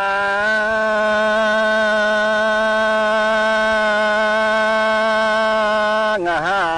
มาสามียาเลอมือ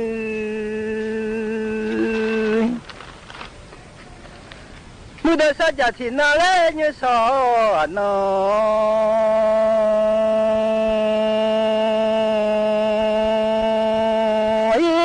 จะสะสมอย่ามีโอยอย่าสมเอาเลยสมอย่ามีเดโอ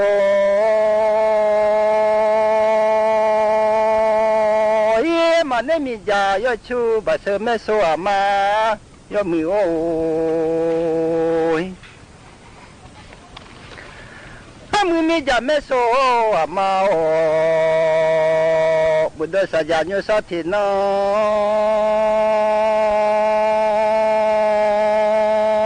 อีอดียสัติลาโดเลมยาเลโอมือยันยันยายาสาติลาโดเลมยาโตงาก็เสสาเมีย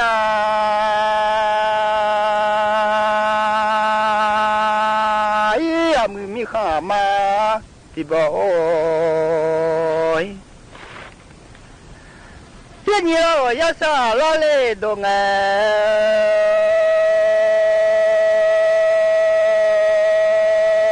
เยอะหลอกหัวกำมามือแม่สวมามีเจ้า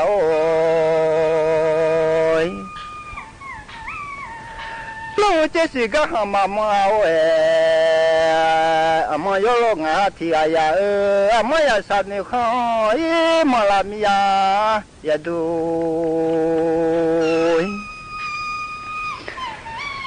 ลูกเจสเลกะ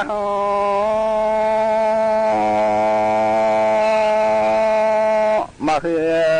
ละจียาสังแนนิคอคือลามียายาคาบ้ามือแม่โซมาเดโอเลยยาโลอาโมเลงา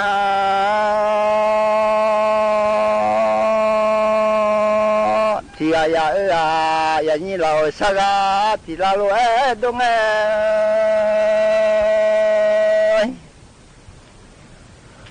มือเดือดทอดงาจีบิวลาลาญาโตสิมือเดือดทอดงาจีบิวลาลาเมีย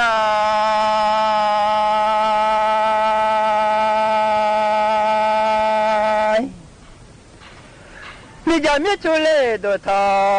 บายายุงทิลาโดเลเมียมือมีจาโอเลมีขออามาลาโอเล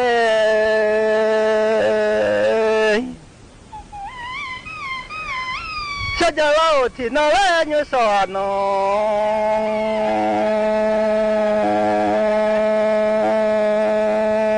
บัชโดโลเชอาเสญาสิมิเดโลเชสามังบัชสิมิมาโดนเยอมื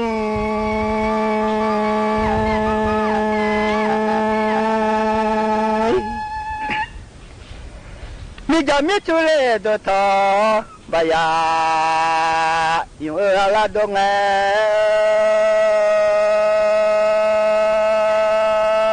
ก็เสสามยาเลมายโลงาที่กาโอ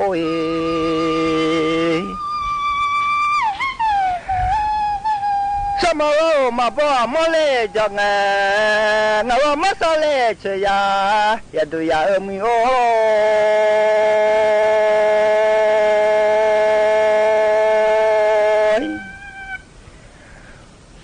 ไม่เหมือนต่อตัวเองไงอย่าไว้ยาลาญาเอง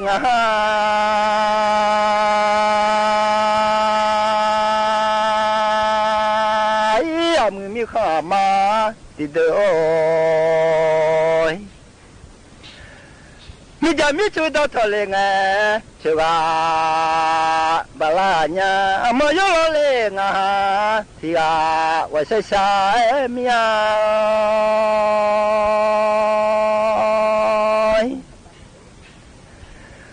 เสียจะว่าที่นั่นเลยยูสอน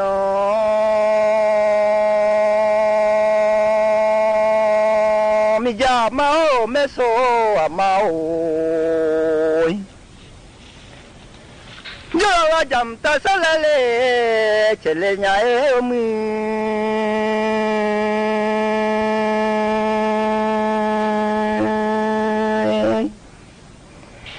ยอว่าฮะละเลมุนาบุดีสเลอาจิมาบโยกาอีมือลาญาโตพามือมาบโยกามือลาญาเล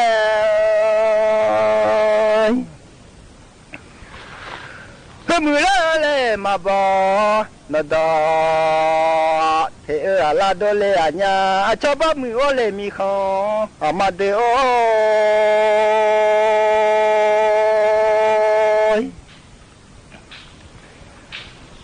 ตัวซาซาเลมีอา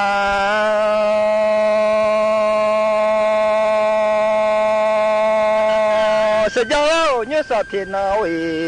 อามือมียามาโอ้ยอามือไม่สวมายามือโอ้ยเจ้าจีบมือมาบ่อะไรโยกายรู้เอ็มไงมือโอ้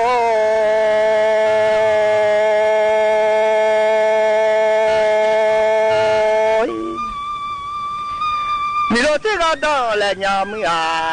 อยู่รัวมาเชโซยากาชาที่ละยา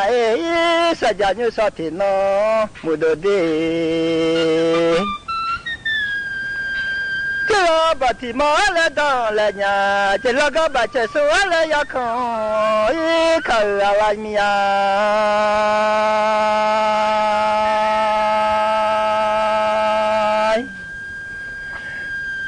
สิเลลากานิบาจะลาโดเลมีไอสงามีข้ามาที่เดโอยยาว่าสามีอะไรจะมือไม่สถานีวิทยุกระจายเสียงแห่งประเทศไทยและเครือข่ายทั่วประเทศเสนอข่าวต้นชั่วโมงรู้เร็วรู้จริงเกาะติดทุกสถานการณ์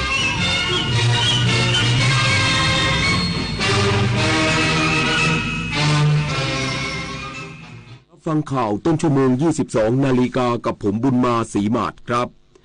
คณะอนุกรรมการกรมสอบสวนคดีพิเศษหารือแนวทางรับคดีหัวเลือกสมาชิกวุฒิสภาก่อนเสนอคณะกรรมการคดีพิเศษพิจารณาอีกสักครู่กลับมาติดตามรายละเอียดครับ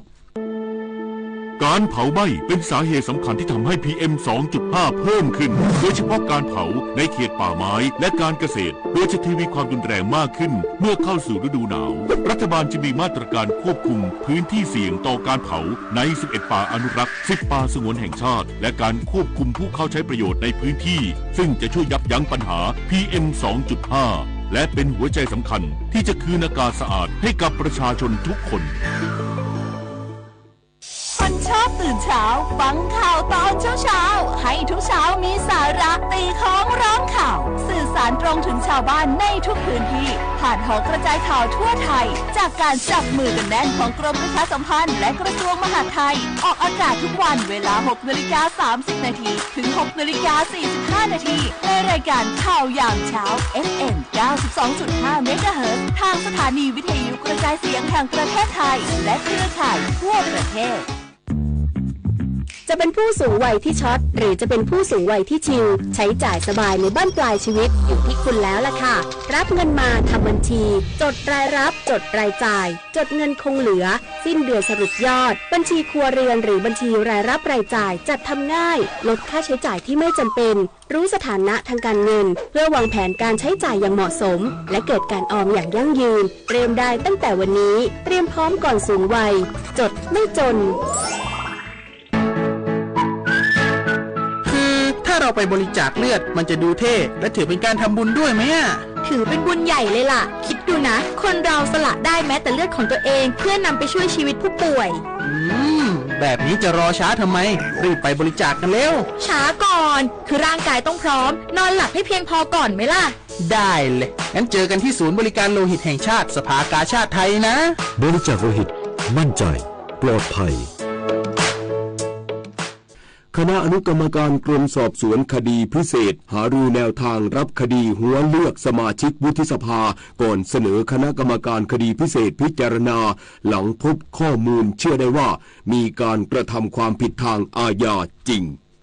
ร้อยตำรวจเอกสุรวุฒิรังสายรองอธิบดีกรมสอบสวนคดีพิเศษหรือ DSI ในฐานะประธานอนุกรรมการกลั่นกรองด้านอาชญากรรมระหว่างประเทศและอาชญากรรมพิเศษประชุมกับเจ้าหน้าที่ที่เกี่ยวข้องเกี่ยวกับคดีหัวเลือกสมาชิกวุฒิสภาหรือสวปี 2567เพื่อพิจารณากรอบอำนาจและฐานความผิดคดีอาญาก่อนนำเข้าที่ประชุมคณะกรรมการคดีพิเศษหรือกคพ.ในวันที่ 6 มีนาคมนี้โดยร้อยตำรวจเอกสุรวุฒิกล่าวว่าได้มีการพูดคุยว่าเรื่องที่เสนอนั้นเป็นการกระทำความผิดอาญาหรือไม่ในฐานความผิดใดซึ่งตามเดิมจะเป็นความผิดฐานอ้างยี่ฟอกเงินและมาตรา 116 ความผิดต่อความมั่นคงของรัฐซึ่งที่ประชุมพบความผิดชัดเจนซึ่งความผิดในข้อหาการให้มาซึ่งสวจะเป็นอำนาจหน้าที่ของสำนักงานคณะกรรมการการเลือกตั้งหรือกกต.ในการดำเนินการส่วนบอร์ดจะมีความเห็นอย่างไรอนุกรรมการไม่มีส่วนเกี่ยวข้องเพราะขึ้นอยู่กับดุลยพินิจและจะต้องลงมติ2 ใน 3โดยอาจมีความเห็นแย้งกับคณะอนุกรรมการได้ส่วนจะพิจารณาประเด็นรายชื่อ 1,200 รายชื่อที่มีการเผยแพร่ก่อนหน้านี้หรือไม่นั้นยืนยันว่าเอกสารหลักฐานดังกล่าวไม่ได้ถูกเปิดเผยมาจาก DSI ส่วนจะมีการนำรายชื่อดังกล่าวมาตรวจสอบหรือไม่คงต้องรอให้มีการรับคดีนี้เป็นคดีพิเศษก่อนจึงจะมีอำนาจตรวจสอบข้อเท็จจริงสำหรับแนวทางการทำงานหลังมีการพิจารณาของบอร์ดกคพ.หากรับเป็นคดี DSI จะร่วมกับสำนักงานอัยการสูงสุดตั้งคณะกรรมการคดีพิเศษเพื่อทำคดีนี้แต่หากไม่รับเป็นคดีพิเศษจะมีการส่งสำนวนต่อให้หน่วยงานที่เกี่ยวข้องรับไปดำเนินการจุฑามาศรักษาพันธ์รายงานกระทรวงคมนาคมสั่งการกรมเจ้าท่าดำเนินคดีและระงับใบขับขี่เรือกรณีเรือภัตตาคารทิ้งขยะลงแม่น้ำเจ้าพระยาพร้อมเตือนผู้ประกอบการทุกรายห้ามกระทำผิดกฎโดยเด็ดขาดนางมณพรเจริญศรีรัฐมนตรีช่วยว่าการกระทรวงคมนาคมเปิดเผยถึงกรณีเรือภัตตาคาร Royal Scotia Cruise ประเภทเรือโดยสารและภัตตาคารได้กระทำการทิ้งขยะลงแม่น้ำเจ้าพระยาก่อให้เกิดความเสียหายต่อระบบนิเวศในวงกว้างซึ่งเป็นการกระทำผิดกฎหมายเงื่อนไขของกรมเจ้าท่าจึงสั่งการให้อธิบดีกรมเจ้าท่าลงพื้นที่ตรวจสอบโดยด่วนพร้อมดำเนินมาตรการเร่งด่วนอย่างเคร่งครัดโดยให้พักใช้ใบประกาศนียบัตรในเรือหรือใบขับขี่เรือทันทีนอกจากนี้ให้แจ้งดำเนินคดีต่อในเรือและผู้ก่อเหตุตามการฝ่าฝืนมาตรา 119 พระราชบัญญัติการเดินเรือซึ่งห้ามมิให้ผู้ใดเททิ้งสิ่งของหรือสิ่งปฏิกูลลงในแม่น้ำมีโทษจำคุกไม่เกิน6 เดือนหรือปรับไม่เกิน 10,000 บาทหรือทั้งจำทั้งปรับขณะเดียวกันได้มอบหมายให้กรมเจ้าท่าประชุมหารือร่วมกับหน่วยงานที่เกี่ยวข้องเพื่อลงโทษผู้กระทำผิดและเน้นย้ำให้ตระหนักในการดูแลและรักษาสภาพแวดล้อมทางน้ำอย่างเคร่งครัดโดยดำเนินการร่วมกับสมาคมเรือไทยและผู้ประกอบการเรือโดยสารในแม่น้ำเจ้าพระยาทั้งหมดเพื่อไม่ให้เหตุการณ์ดังกล่าวเกิดขึ้นอีกนพศรแก้วคำรายงานเวียดนามเตรียมผ่อนคลายนโยบายลูก2 คนหลังอัตราการเกิดลดลงอย่างต่อเนื่องสำนักข่าวซินหัวรายงานว่ากระทรวงสาธารณสุขของเวียดนามกำลังพิจารณาผ่อนคลายนโยบายลูก2 คนเนื่องจากอัตราการเกิดในประเทศที่ลดต่ำลงอย่างต่อเนื่องและนับเป็นหนึ่งในระดับต่ำที่สุดในภูมิภาคเอเชียตะวันออกเฉียงใต้โดยข้อเสนอของกระทรวงสาธารณสุขของเวียดนามมุ่งเปิดทางให้คู่สมรสสามารถตัดสินใจจำนวนและช่วงเวลามีบุตรได้เองพร้อมทั้งแก้ไขความเหลื่อมล้ำของอัตราการเกิดในแต่ละภูมิภาคทางด้านสำนักงานประชากรของเวียดนามระบุว่าอัตราการเกิดในเวียดนามลดลงสู่ระดับต่ำสุดเป็นประวัติการณ์ในปี 2567 โดยมีอัตราการเจริญพันธุ์ 1.91 คนต่อผู้หญิง1 คนซึ่งต่ำกว่าระดับการทดแทนประชากรเป็นปีที่3ติดต่อกันจบข่าวบุญมาศรีมาศอ่านรับฟังข่าวครั้งต่อไปเวลา 23 นาฬิกา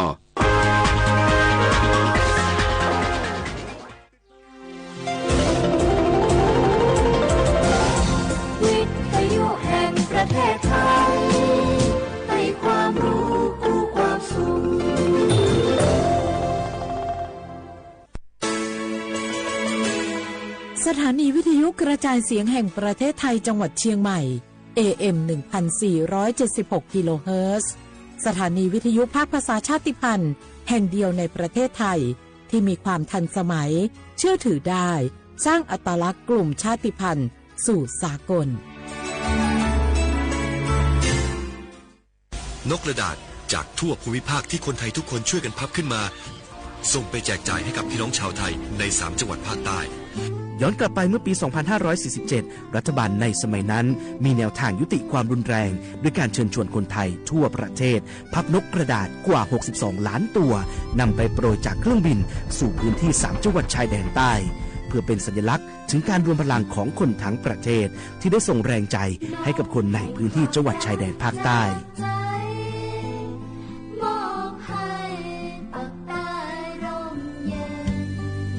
นกกระดาษกว่า 62 ล้านตัวที่โปรยมาจากฟากฟ้าในวันนั้นได้นำมาก่อสร้างเป็นอนุสาวรีย์นกสันติภาพที่ชาวจังหวัดนราธิวาสเรียกกันว่าวงเวียนนกผ่านมาแล้วกว่า 20 ปีอนุสาวรีย์นกสันติภาพยังคงตั้งตระหง่านและกลายเป็นสถานที่จุดเช็คอินของนักท่องเที่ยวแม้ว่านกสันติภาพตัวนี้จะไม่สามารถส่งเสียงได้แต่ก็คือสัญลักษณ์แห่งความหวังไว้ว่าวันหนึ่งบ้านเมืองจะกลับมาสงบสุขและมีรอยยิ้มอีกครั้งสันติสุขชายแดนใต้สร้างได้โดยสันติวิธีโครงการสร้างความเข้าใจและประสานความร่วมมือทั้งในและนอกจังหวัดชายแดนภาคใต้สำนักประชาสัมพันธ์เขต 3 กรมประชาสัมพันธ์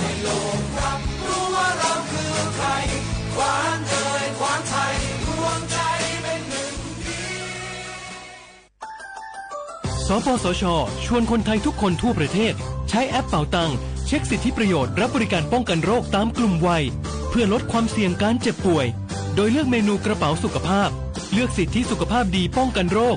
สามารถจองคิวพร้อมนัดวันและเวลาเข้ารับบริการได้ฟรีสะดวกรวดเร็วสอบถามเพิ่มเติมสายด่วนสปสช1330ผู้ใช้สิทธิบัตรทองหรือบัตร30 บาทวันนี้หากต้องการย้ายหน่วยบริการประจำไม่ใช่เรื่องยุ่งยากอีกต่อไปย้ายเองได้โดยวิธีง่ายๆผ่านระบบออนไลน์เพียงดาวน์โหลดแอปพลิเคชันสปสชหรือแอดไลน์สปสชพิมพ์ LINE ID @NHSO เลือกเปลี่ยนหน่วยบริการและทำตามขั้นตอนแค่นี้ก็ย้ายหน่วยบริการได้แล้วแถมยังสามารถใช้สิทธิรักษาได้ทันทีสอบถามเพิ่มเติมได้ที่สายด่วนสปสช1330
จะดอนเก้งใหม่ย้อนตั้งโฮมือกูฝ่ายเงื่องแวลองเผาป่าไม่ถึงคือไห่สุนตอนตาที่ลดย้อมหมอกก้อนกล้องในจันล้มจอมหนังคอปืนเผาไว้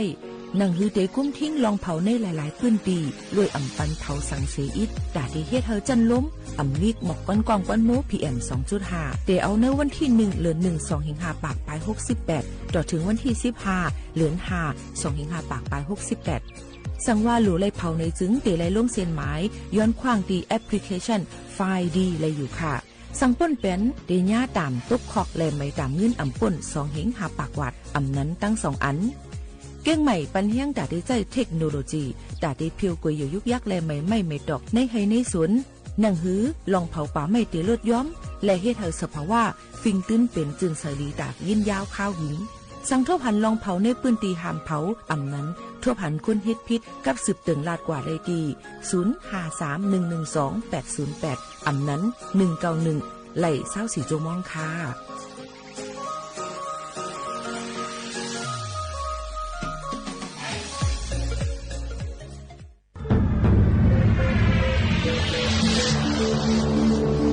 ก้นกูก่อนไง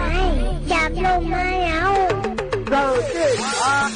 ก้นเคยมีตังพัดหนึ่งเขาปุ้ยจังจานขึ้นบนโลกอย่าลืมค่ะนะอย่าลืมขึ้นลูกค่ะนะพี่หน่อยได้เขาก้นชื่อ3 4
เมื่อซุงค่าเมื่อซุงพี่น้องพุงยินถ่อมเสียงใต้ตั้งเสียงกูก็กูเกิลค่ะทบกันที่ในตอนการห้องปล่อยเสียงเก้งใหม่ AM 147กิโลเฮิรตซ์ค่ะปืนปล่อยเสียงกูวันข่าวยาม 10 โมงถึง 11 โมงกลางเนื้อและกลางค่ำ1วัน2ข่าวอยู่จอมข่าวผู้ปืนเผาและผู้จัดรายการโมข่าวน้นสุภาวันเชื้อสารวินเป็นอุ้ยก่ออุ้ยเซปอแม่ปีน้องๆเฮาเขาค่ะเมื่อในถึงมาในวันจันทร์ค่ะพี่น้องเฮาเขาวันจันทร์ที่3เดือนธันวาคม2แห่งปลาย25เป็นเดือน3มื้อ5ค่ำฮอดถึงมาครบทบจำกันที่ไหนปีใต้2.1ปากปลาย19ปีก็จะ1 3ปากปลาย86คู่ครบทบจำกันกูวันข้าวย้ำเปลี่ยนไปแลกไล่กว่าก้อยกาตัวขันเท้าค่ะนั่นนี่ก็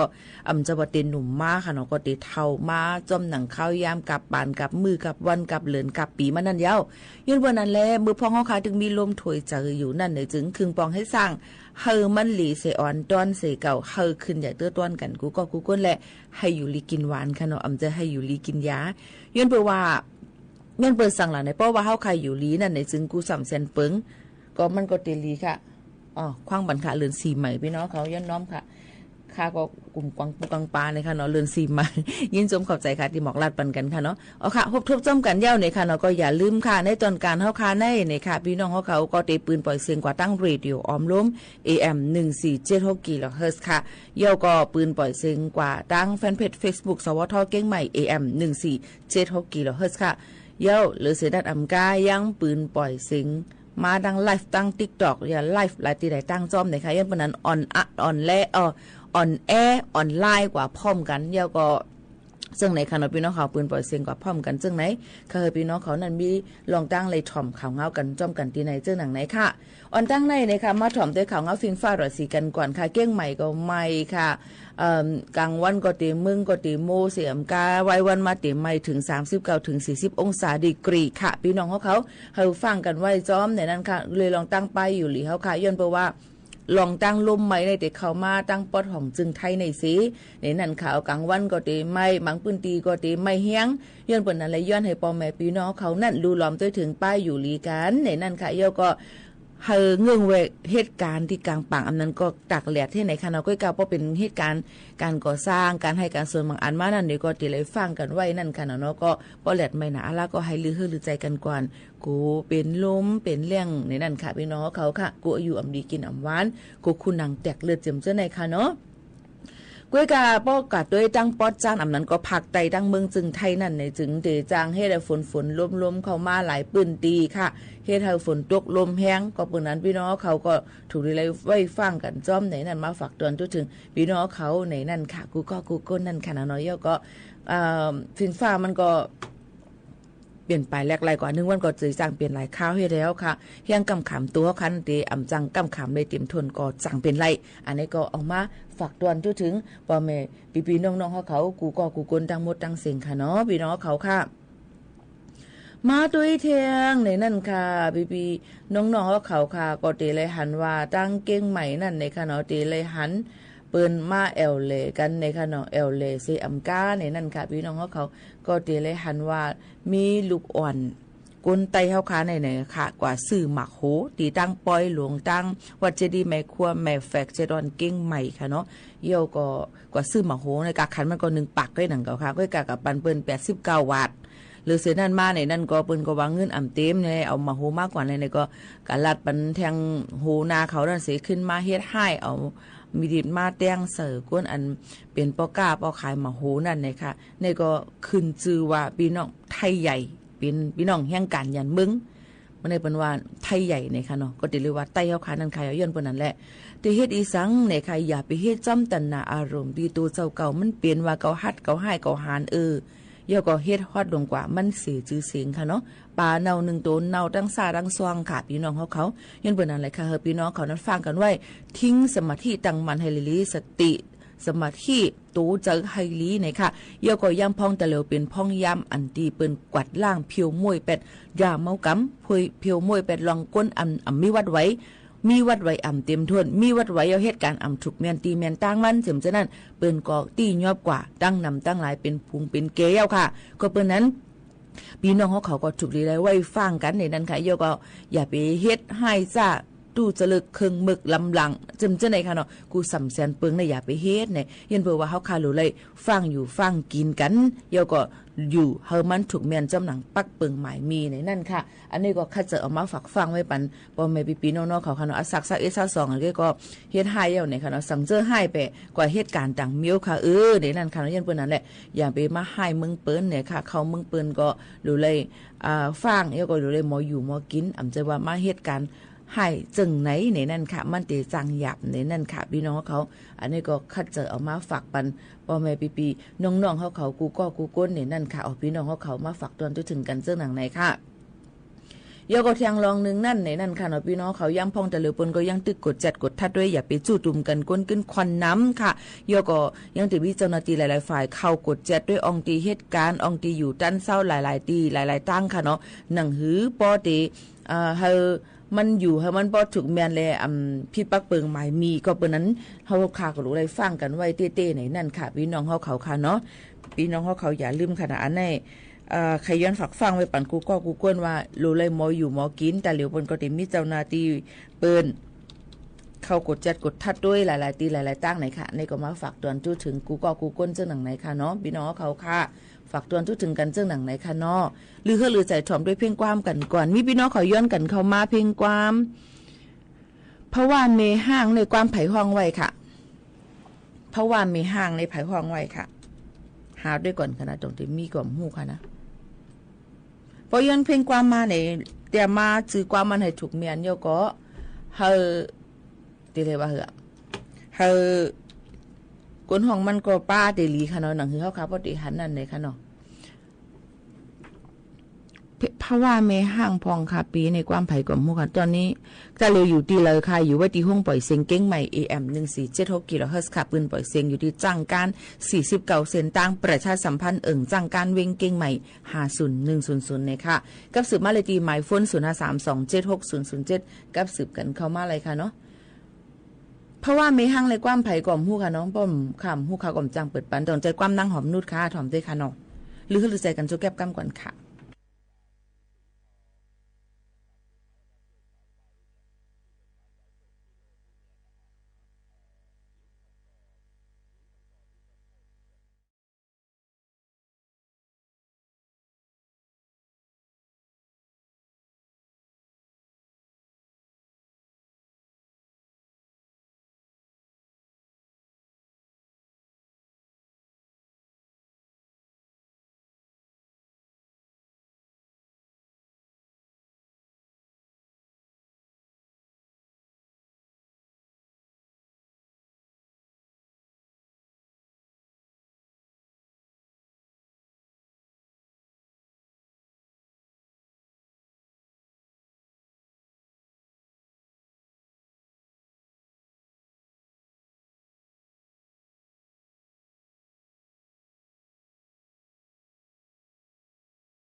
ค่ะพี่น้องเขาค่ะอยู่ในตอนการหุ้งปล่อยเสียงเก้งใหม่ AM 1476กิโลเฮิรตซ์ค่ะนะครบทบจ้อมกันที่ในนั่นค่ะก็เลยยินชมกว่าเพลงความในค่ะว่าเพลงความอีกอย่างค่ะก็เมื่อกี้แน่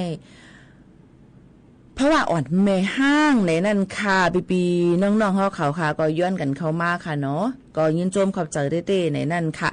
ตอนดาพี่น้องเขาอันเข้ามาถ่อมมาด้วยในตอนการเขาค่ะนะคะให้คอมเมนต์ให้ปันตั้งหันถึงมาเลยลองตั้งอันนี้ค่ะเนาะเจอเลยว่าเดี๋ยวมาหมอเตรียมหมอหังเยี่ยวเสียก็มาว่าหังเปิ้นในขนาดแต่ที่ว่าเปิ้นในหลุดได้ตัวหังตัวเจ้าเก่าก่อนในค่ะเนาะว่าตัวเจ้าเก่าเป็นเผาลูกติไหลมาในค่ะเนาะพี่น้องเขาค่ะยื่นเปิ้นอะไรขยันฝากฟังให้ปันจะเจออันดีเอาข้าวย้ำให้เจอมีกาขันค่ะเนาะให้กว่าเหตุการณ์ลองตั้งอันลีค่ะเนาะเยี่ยวก็ตอนดาเด็กก็เตรียมว่าหังเปิ้นนั่นในค่ะเหตุการณ์แต่ตัวเจ้าเก่าก่อนในป้อมมีการหังก็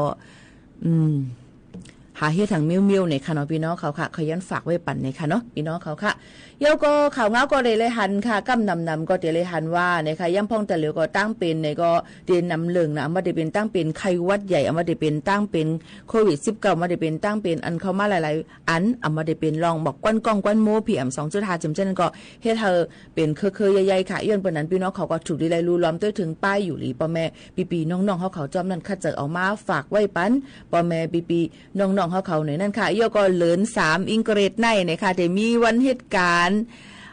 นำเนี่ยในค่ะเนาะพี่น้องเขาก็เดมมีวันลือย้อนปานนั้นแหละเฮ้อไว้อยู่หนังเก่าตอนดาเลินในก็การซึ่งหือกอลีค่ะค่ะเฮอปอแม่ปีๆน้องๆเขานั้นคัดเจอแล้วก็เหตุการณ์จำหนังอันเคยเปลี่ยนให้เต็มทนในนั่นค่ะแล้วก็หน้าการอันง่ายหรือเซเปอร์นั่นเป็นหน้าการอันที่เขาขาหักในเขาอ่ะพี่น้องเขาค่ะนั่นน่ะมันก็มาฝากไว้ปันปอแม่พี่น้องเขาซึ่งหนังในค่ะเนาะเยี่ยวก็ย่ำพองแต่เหลียวลองเลี้ยนยาไฟฟ้านะคะพอจำจะในแพร่ล่ามอยู่บนกวาดล่างกันอยู่ตาสียันปนนั้นในข้าวตัง30วันในนะคะอองตีฮงเฮนตีอองตีลูกอ่อนเขาจำจะได้ที่เลยขายสิมาเปิ้นดีกวาดล่างเพียวมวย8เยี่ยวก็ตียอบหนังหือมันบ่ติลดย่อมลงกว่าแพร่ล่ามกว่าในลูกอ่อนแต่เหลียวหันลูกอ่อนหลุดเลี้ยนยาพอจำจะได้นำเนี่ยนะคะเนาะเยี่ยวก็ตุ้มเตอถึงปลายเจอปลายอยู่ลีจำจะในค่ะถึงอาศักสายใจและย้อนเปิ้นนั่นแหละลองตั้งเจ้าไหนก็ถูกลีไลรู้ล้อมด้วยถึงลูกๆหลานๆพ่อแม่ปีๆน้องๆเขาจ้อมเกี่ยวก็ไปลองเลี้ยนยาไฟฟ้าในนั่นค่ะพี่น้องเขาค่ะในก็มาฝากไว้ปันพ่อแม่ปีๆน้องๆเขาให้ลิงยินถ่อมจ้อมกันซึ่งหนังไหนค่ะสืบนั่นมาในนั่นค่ะพี่น้องเขาก็เดี๋ยวเลยหันว่าวันที่1เปิ้นมาเป็นวันก้นหนุ่มค่ะเนาะก้นหนุ่มในวันเมื่อในแต่เป็นผู้ใหญ่ก้นหลงในวันตาเมื่อนะในนั่นค่ะอยู่ที่ว่าสู่เขาเฮาฮานั่นคึงปองให้สร้างนาการซึ่งหืออยู่ที่ว่าสู่เขาเฮาฮานั่นมีลงตังเยืองอ่านจึงหือยก็คัดใจเลยถึงตีเลยเย้าในนั่นค่ะเจอเลยว่าเนี่ยค่ะเจอเลยว่าเฮ็ดสังเจอเลยว่าอยู่หลายอยู่หลอกอยู่หลายเจอเลยว่าก็เอาข่าวพังปลอมมาต่างเจอเลยว่ากลุ่มก็เอาอันนั้นอันไหนเจอเลยว่าก็แช่อันที่อันเป็นอันถูกรีเลยมาแชร์เนี่ยมันซุ่มข่าวยามค่ะเนาะย้อนเปิ้นนั้นพี่น้องเขาก็ถูกรีไว้ฟังให้เจอสื่อโซเชียลมีเดียให้เป็นพ่อนลีตอนตาพ่อแม่พี่น้องเขายก็ก้นหนุ่มนั่นเนี่ยค่ะเป็นเอ็นแห้งตอนตาเจอคือเขาค่ะในวันมื้อนาสังเจอว่าสู่เจ้าคึงปองให้สร้างเลเพียนกว่าเย้าในจึงเอามาคึงปองให้สร้างเลยลองตั้งเจอฮักคือนั่นในจึงมันก็ลีก้อยกากำปาน้ำตอนตาที่ฮักคือนั่นเพราะว่าเฮ็ดนาการเย้าเนี่ยค่ะมันก็ว่าอะโลเฮ็ดการหาเงินหยาบนะเจอคือก็ได้ปกป้องปันน้ำกันอีสังจำได้ในใกล้ๆเป็นอยู่ในนั่นค่ะเนาะก็เปิ้นนั้นไหลลองตั้งจะได้มันก็ติมีตื้อตั้งอันลียก็คึงปองเฮ็ดสร้างตอนตาสุนโตยก็ตอนตาเจอคือกันอยู่มันก็คึงปองให้สร้างตอนตาการหาเงินเลี้ยงต้องเสเลยเหตุการณ์เจอคือก็ติสร้างมีมันก็เฮ็ดสังเสกลุ่มอยู่เสกลุ่มข้างป้องแล้วก็เก่าเนี่ยเป็นการนั้นมันก็กลุ่มอยู่เสผู้เลยเพอต่างอย่างมากกว่ากลุ่มเก่าว่ากับเสกันเนเปิ้นนี้เฮ็ดให้เปิ้นผิดกันจะลำกันฉะนั้นก็มีย้อนเปิ้นนั่นแหละเมื่อไหนเก่าเป็นไว้ก้นจึงหือเมื่อไหนเก่าเป็นก้นไว้เก่าเฮ็ดอีสังพองเจิมจะได้ถูกเลยฮู้ตีโตเจ้าเก่าเย้าในนั่นค่ะฮู้โตเจ้าเก่าเสคึงปองเฮ็ดสร้างกว่าเลยลองตั้งโลกว่าเตอคึกเผอนั่นลีเหลือเสเปิ้นในนั่นค่ะเมื่อเลยตีเฮาค่ะเหตุการณ์กว่าตุ้มเตอเปิ้นนั่นเนี่ยค่ะเฮาก็ติฮื้อเปิ้นก็ติฮื้อเสมกะติจานจังกันกว่าที่มีลองตั้งใจจัด หัดกันไม่จัดเฮก็แตกเพกันกว่ากุ้ยกะเงินหนังตัวอย่างมันในค่ะเนาะพี่น้องเขามาตัวอีหมูขาวโน้นมาถอมอีหมูขาวโน้นเนี่ยมันก็ได้ส่งเกียกถอมมันก็ได้ส่งเกียกใครมาหลามาป้องมาว่าจึงจะได้มายงโตซาจึงจะได้ค่ะเนาะกุ้ยกะว่าอันสู่เจ้าเฮ็ดอยู่นั่นป้อสู่เจ้าอำเกียกเปิ้นก็อำเกียกในเฮาว่นใส่ในออกโอหมักโคเจอพี่น้องเขานั่นกูก้นเสในย้อนฝากไว้ปันเจิ้งหนังในค่ะพี่น้องเขาค่ะลือเฮาลือใจถ่อมด้วยเพียงความกันก่อนค่ะ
พี่น้องเขาค่ะถ่อมจ้อมกันเนี่ยกลุ่มปอแม่ใจแสงจอมฟ้าในอ่ำมีค่ะเนาะกลุ่มปอแม่ใจแสงจอมฟ้ากลุ่มปอแม่ที่เป็นใจเจิ้งหานนี่ค่ะเนาะแสงจอมฟ้าที่มีกลุ่มปอแม่ค่ะก็อ่านจื้อกว่ามันแทงกำนึงให้จ่องกะย้อนมาค่ะเนาะปีหมกขนุนตีหายหยาบค่ะเนาะป้อมแม่นกว่ามันเนี่ยค่ะก้อยกาต้วงว่ากลุ่มปอแม่ใจแสงจอมฟ้าในอ่ำมีเนี่ยค่ะพี่น้องเขาอันย้อนมานั่นเนี่ยค่ะเนาะโยก็ความเสียงจอมฟ้าเสียงจอมเมาอ่ะเจ้าในค่ะนะเปิดกว่าเมื่อไรก็ย่าลิขสิทธิ์ติ๊กๆค่ะนะบางปอกมาค่ะว่าผมเคยเปิดแล้วค่ะนี่เขาซุกซักนะค่ะนะเปิดแล้วก็แง่บอกแง่ปิกเสียงติ๊กๆค่ะนะ ในเป็นความใต้หนังกันในปืนเพบันเขายังที่เฮ็ดจังไหนแทงค่ะก็ใครฮือไว้ค่ะนะกูวันนี้ก็ค่ะมาถอมด้วยข่าวกันเที่ยงอีกอ่อนนึงค่ะตีนยอบระยะมา5ล้านในค่ะในกาต่างเข้ากับมื้อวันที่2เดือนธันวาคม2เฮงปลาย25ในแก่กลางเหนือ 10 โมงถึงไว้วัน 1 โมงครึ่งเจ้าหน้าที่บริหารผายเพียวมวยยามเมากำเขาเลยล่ำกดทัดจอมกาหลง6ล้ออันลูกตั้งเจเวงเก้งเหล่าเจดอนเก้งใหม่เข้ามาในเมืองไทยค่ะพี่น้องเขาเจ้าหน้าที่เขากว่าที่ยับเลยปั๊มน้ำมันจากอันมีในปอกหันตีเว้งปางมหันเจตวนอยุธยาเนี่ยค่ะเอามือเลยกดทัดด้วยเขากับเจ้านั่นถึงเลยหันถงเศร้าหาถงเนี่ยค่ะสึงมกมาจอมในนั้นป้าไว้ยามาตั้งเสียงหาล้านเม็ดค่ะเกี่ยวเลยลองในเสและตีนยอบไว้ก้นหอกาจื้อห้องนายนเร่เนี่ยค่ะอาศัก33ปีเป็นก้นซุปเป็งเจเว้งแม่แตงเจตวนเก้งใหม่เจ้าหน้าที่เขาเลยจะถามเสือจอบจ้ำเงินเงาแทงแลจังตีนยอบเลยแทงภูเขาจุ้มตัวยาเมากำแทง4ก็ในนั้นก็เดเป็นก็จื้อห้องว่านางสาวเหมยอายุ30ปีเป็นก้นเวียงแหงเจตวนเก้งใหม่ตีนยอบเลยเจตีดังอุทัยอยุธยาค่ะพี่น้องเขาค่ะเลือเสนั่นไปอำกาตีนยอบเลยแทงก้นหนุ่ม4ก็อายุอาศักในแก่16ถึง22ขวบตีเลยว่าเป็นลูกอ่อนตีค่ะเนาะ16เนี่ยพิษปักเปิงใหม่มีจ้อมเจอเขาปาในจุ่มก้นหนุ่มทีจีเก่าอันวานนั่นเลยค่ะนายนเรศนั่งเหมยเขา2ก้อนในมีลองเกี่ยวของป้าจอมก้น3ก้ออันที่ยับระยะมา8แสนยาไอ้น้ำหนัก2ปาก65กิโลกรัมเคตามิน2ปาก65กิโลอันที่ยับไหลมือเหลือนทน12ปี2เฮงปลาย24ป่นมานั่นในนั่นค่ะย้อนเปิ้นนั้นและลองตั้งเจอในก็ดีเลยว่าเป็นลองการอำลีแล้วก็เปิ้นกอดล่างกันเอามาได้เป็นลองการกล้าขายก้นลองการหยอกเลียนเนื้อออนไลน์ลองยาเมากำในค่ะเจ้าไหนค่ะเราเรียกก็พี่น้องแห่งการยันเมืองจำเจ้าไหนเปิ้นก็ตึกอ่อนกันเฮ็ดให้มันถูกแม่นจำหนังปักเปิงหมายมีกันอยู่ค่ะตอนดับพี่น้องแห่งการยันเมืองอันเป็น MOU เลยกว่ายืนย้อนเฮ็ดไว้มือวัดไว้อายุหมดมือ13เดือนธันวาคมป่นมานั่นนะคะพี่น้องเขาก็คัดเจอเป็นควักปันข้าวย้ำต่อไปถึงวันที่13เดือนธันวาคมค่ะเนาะตอนดักก้นเมืองกัมพูเดียอะไรตั้งเมืองโฮมตุ่มเมียนมาเมืองลาวเมืองเวียดนามควักก็แทง3เหรียญยื่นปนนั้นจะเจออันเฮ็ดอำไปเย้าโตเฮาพี่น้องเขานั่นคึงปองเฮ็ดสร้างวัดไว้ให้เย้าโตจำหนังคักตอนพี่น้องเขานั่นเสกำต้องถามมาว่าเฮาค่ะมีไว้เนมลิดละลายกว่าต่างจึงกะต่างเจตอนจ่องไลอำไลค่ะเนาะยื่นเพราะว่ามันอำไปมีเงาหักศักดิ์ศรีเต็มทนอีสังนั่นค่ะเนาะก็ปนนั้นเฮาหมออยู่หมอกินหมอฟังกันกว่าในนั่นค่ะพี่น้องเขาบางปอกมาก็กำลีค่ะอ๋อบางปอกมาก็กำอำลีเนี่ยก็จังย่าอยู่ย้อนเปิ้นนั่นแหละอันนี้หมวกขาวนุ่นมาลาดนั่นไม่เจอตอนแต่พี่น้องเขาแหละเฮาหมออยู่หมอกินฟังอยู่ฟังกินกันกูก้นในขึ้นคัดจะออกมาฝากตวนจนถึงพ่อแม่ปีน้องๆเขาให้เลยยินถ่อมจ้อมกันจึงหนังไหนเย้าค่ะพี่น้องเขาค่ะถ่อมจ้อมกันเย้าในค่ะเนาะเฮามีลองตั้งเปี่ยวมนซื้อสาเจอกันเจอำกาเฮาฮู้คือตันข่าวง้าวกูสำแสนปึงค่ะพี่น้องเขาหนังหือป้อเตอยู่เศร้ากว่ามึงในตุ่งวงกวนเอาค่ะในเลยง่ายลมเจอในนั่นค่ะอ๋อย่อก็อยู่เลยลองตั้งตีว่าอ่ำกว่าตุ้มเตอเคิกไผนั่นลีหรือเสเปิ้นค่ะเนาะพี่น้องเขาย้อนฝากไว้ปันปอแม่ปีน้องๆเขากูก้นเจิงหนังไหนค่ะอ๋อพี่น้องเขาค่ะเฮาค่ะดีกว่ายินถ่อมด้วยเพียงกว่ามันหูถูกเจอกันเที่ยง1หูก่อนค่ะเนาะพี่น้องเขาค่ะ10ยินถ่อมจ้อมกันค่ะเนาะเพียงกว่าอันพี่น้องเขาย้อนกันเข้ามานั่นในค่ะเนาะตอนดับเพ่งความอันโหในหมกขาโน่นเดี๋ยวเอาโหในปั่นเอาค่ะเนาะพี่น้องเขาค่ะ10ยินถ่อมจ้ำกันค่ะเนาะตุ้งตักพี่น้องเขาแทบตะบอนมังสินค้านะวันนี้อย่าไปกูสังหน้ามันไปต้นห้องหนึ่งที่ไปบอกกันเรา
เมื่อไกลมีพี่น้องเขาทำกันเขามาว่าปล่อยสั่งล่องและมีตีเลยลายๆในเขาว่าเนาะ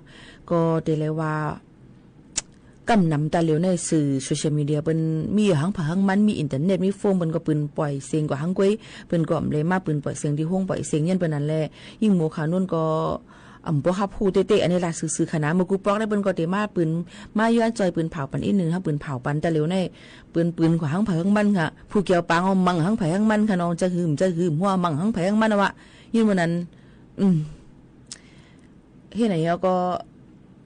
ดีเลยว่าข่าวเงาตะเหลียวปืนก่อมป้อมาเจอที่ห้องปล่อยเสียงปืนก่อมเลยมาเฮ็ดไหนค่ะก้อยการซึ่งหือกอลีอันเฮาข่าวคึงปองให้สร้างได้ก็ตอนดาได้เป็นเสียงสื่อกลางปันป้อแม่พี่น้องเฮาเขากูก็กูก้นให้เลยยินถ่อมนั่นขนาดเนาะเอามาได้เป็นเมืองใต้เมืองไทยนอกเมืองจิ๋มหลายๆตีอันเลยฮับฮู้อะไรยินถ่อมในตอนการเฮาขาดซึ่งหนังไหนค่ะเนาะมันก็ถามมาปีโมคาโนนอำปืนปล่อยเสียงเมื่อตั้งขึ้นเมืองใต้ยาค่ะเก่ามองกึ่งถึง10มองกึ่งอันเดียวกันก้อยค่ะที่เฮ็ดเหมือนเก่าเนี่ยค่ะเนาะก้อยกะว่าลองเครื่องสูงมันนั่นอยู่ที่ว่าพี่น้องเฮาเขานั่นจ่องเลยถ่อมห่ำเลยถ่อมจ่องมีแรงสายลมอันลมอันดีจันไรแห้งเรดิโอนั่นหือเจ็มเจิ้งหนังไหนค่ะอ๋อพี่น้องเขาค่ะก็เปิ้นอะไรยังตึกเหตุการณ์ห้องปล่อยเสียงเหมือนเก่าเนี่ยนั่นค่ะเนาะเข้ามาปีที่16เย้าตีในตอนการดีในเนี่ยค่ะมันก็ถามมาปีเหตุการณ์อีสังเหตุการณ์เป็นผู้ปืนเผาผู้จัดรายการในนั่นค่ะภาษาความไต้ความไทยความปืนเมืองค่ะเนาะทั้ง3ภาษาเจิ้งหนังไหนตีห้องปล่อยเสียงที่ในห้องปล่อยเสียงที่ปีโมคาโนนเฮ็ดอยู่ในได้เป็นห้องปล่อยเสียงหาบการขุนค่าขุนเมืองต่างเมืองจึงไทยอำนั้นก็เป็นการราชการเหตุการณ์อจุยานั่นค่ะเนาะภายใต้จอมพ่องหลวงดังเมืองจึงให้สำนักนายกรัฐมนตรีในนั่นค่ะก็เพื่อนั้นแลปืนปล่อยเสียงกว่าที่ในมันก็ดิ่มฮู้จักมันก็ได้ฮู้จักอยู่ก้อยกะก็คัดเจอเอามาตัวแต่แค่นี้ปันพี่น้องเขาว่าคนใต้เหตุการณ์อะไรอยู่5ภายการไทยเฮ็ดไรยันบ่ว่าค่ะมีไว้ไทยในค่ะเนาะพี่น้องเขาค่ะก็เลยเข้ามาเหตุการณ์สอบให้มาเหตุการณ์ที่ไหนกาคาก้อยก็ได้มีอยู่หลายๆเจ้าคือเอามาได้เป็นพี่น้องก้นมงก้นเมียนก้นลาหูก้นอาขาก้นลีซูก้นกะเหลี่ยงเขาจำเจนแล้วก็ก้นไต้ในค่ะเนาะมีอยู่7เจ้าคือองค์ที่เหตุการณ์ห้องปล่อยเสียงเฮาขาที่ในนั่นเวียนป่ายแหลกลายกันตอนดาได้มาปืนปล่อยเสียงปันตั้งหู้พี่น้องเขากูเจ้าคือให้เลยยินถ่อมให้หู้คือตันเอามาลองวัดลองไว้เอามาลองกู3แสนปึงในค่ะเนาะจำหนังปึงเปิ้นตั้มวางไว้ปันนั่นเนี่ยก็เอามาฝากไว้ปันพี่น้องเขาให้เลยยินถ่อมซ้ำกันเจิ้งหนังไหนค่ะอ๋อพี่น้องเขาค่ะเป็นไปแรกไล่กว่าไล่ร่องไล่อันเนี่ยค่ะเนาะพี่น้องเขาขายย่ำพองตะเหลียวก็เนี่ยค่ะเปิ้นก็ตียอบไล่เนี่ยค่ะเนาะก้นเขแทงเหี่ยวเนี่ยค่ะขาดเทินตีตั้งสันกำแพงเสเนี่ยค่ะเปิดเว็บพนันออนไลน์เนี่ยค่ะเนาะแล้วก็จุงจันก้นไทยก้นต่างเจอคือเขามาเล่นเจิมเจิ้งหนังนะคะเฮ็ดเฮามีลองลู่ซุ่มกว่าตั้งนำตั้งหลายแล้วก็ตั้งเก้งใหม่เอามาได้เป็นก้นเขก้นต่างเมืองมานก้นไตนำมาเตะๆตั้งเมืองเก้งใหม่ในเนี่ยค่ะเนาะตีเลยว่าน้ำเนี่ยค่ะดีกว่าจะอยู่เจิ้งหือให้มันถูกแมนเฮ็ดหือหนังหือป้อเดอำตุ้มเตอร์ผักนั่นเนี่ยก็เฮาฟังกันไว้กูก้นเดียวก็เงื่องแวลองการเปิดบัญชีมาอันเปิ้นบัญชีมาในป่องว่าสังหลาเนี่ยเป็นปรับเยเงินอันที่เป็นชื่อเฮาเสกับเปิดเป็นชื่อเฮาก็กับปันตังก็เจอเงินเข้าให้ออกกว่าเจิมเจิ้งหนังในเปิ้นก็ได้เอาดีกว่าดีมามันสิตียอบค่ะนะมีตังผิดปักเปิงหมายมีอันนี้ก็ฝากฟังไว้ปันกูก้นมันก็กับเปิดปันก็บัดนี้มันก็กับเปิดปันเสียงเปิ้นเจ้านั่นสิเป็นโนมินีเป็นการเหตุการณ์เอาเงินสีหม่นเจิ้งไหนค่ะสีเท่าเจิ้งหนังไหนค่ะเนาะอันนี้ก็ผิดปักเปิงเหมือนกันมันก็ซื้อเฮิรนซื้อคอนโดไว้สิปันเปิ้นขาดอยู่เพชรลองการให้จ่าตั้งจึงเมืองเจไหนก็มีมานำค่ะก็เปิ้นนั้นเปิ้นก็กดกวาดล่างแล้วก็เพียวห้วยแปดในค่ะเนาะเกี่ยวกับไปลองตั้งเจิ้งหนังไหนนั่นเนี่ยค่ะใครฝากฟังไว้ปันพี่น้องเขาเต้ๆในนั่นค่ะเนาะอันไม่เจอแทงอันนึงย่ำพ่องตะเหลวนั่นเนี่ยก็ปัญหาต้องมีลูกมือไปพร้อมนั่นค่ะเนาะกำนำแต่เป็นลูกอ่อน10 ถึง 14 ปีเนี่ยค่ะจับป้าสันเทนำเตอมาแทงในนั่นค่ะก็เปิ้นนั่นแหละลองโคกว่ากับ10กว่าต้องถามลองปัญหาเจอในน้ำเลอเซ46,000เฮง8ปากปลาย93ก็อำนั้นก็1วันในอำย่อมเลอเซ1ปาก28ก็ต่อ1วันตอนตาดีกว่าต้องถามปัญหาเกี่ยวกับไปลอง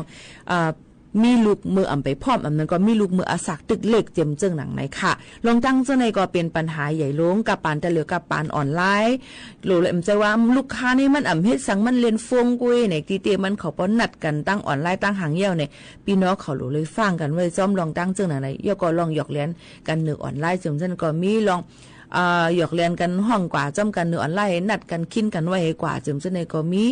ลองตั้งจะในรูหลอมด้วยถึงลูกหลานพ่อแม่ปีน้องๆเขาจ้อมในนั่นค่ะหนังหื้อปอติลอดเพกูสำแสนเปิงนั่นไก่เพก็หลูไลแวเพในเอามาฝากไว้ปั่นพ่อแม่ปีน้องๆเขาจึงหนังไหนค่ะอ้อ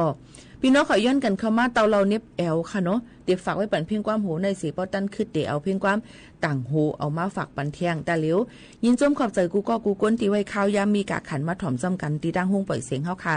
กูก้นค่ะเนาะเลยถ่อมเพียงความเสก็อันย้อนมา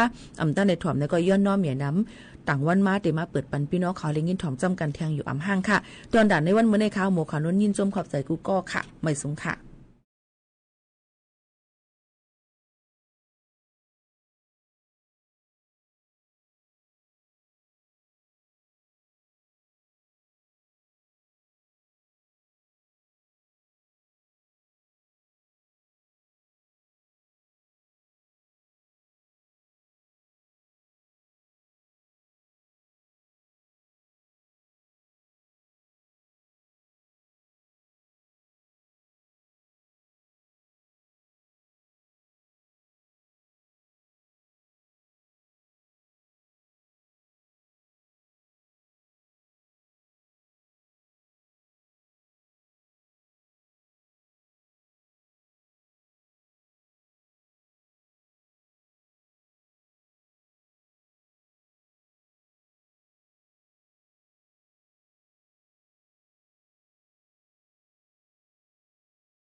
ดี๋ยวไปฟังข่าวต่อนะครับตอนนี้ข่าวมาแล้วนะไปฟังข่าวนะครับสวัสดีครับ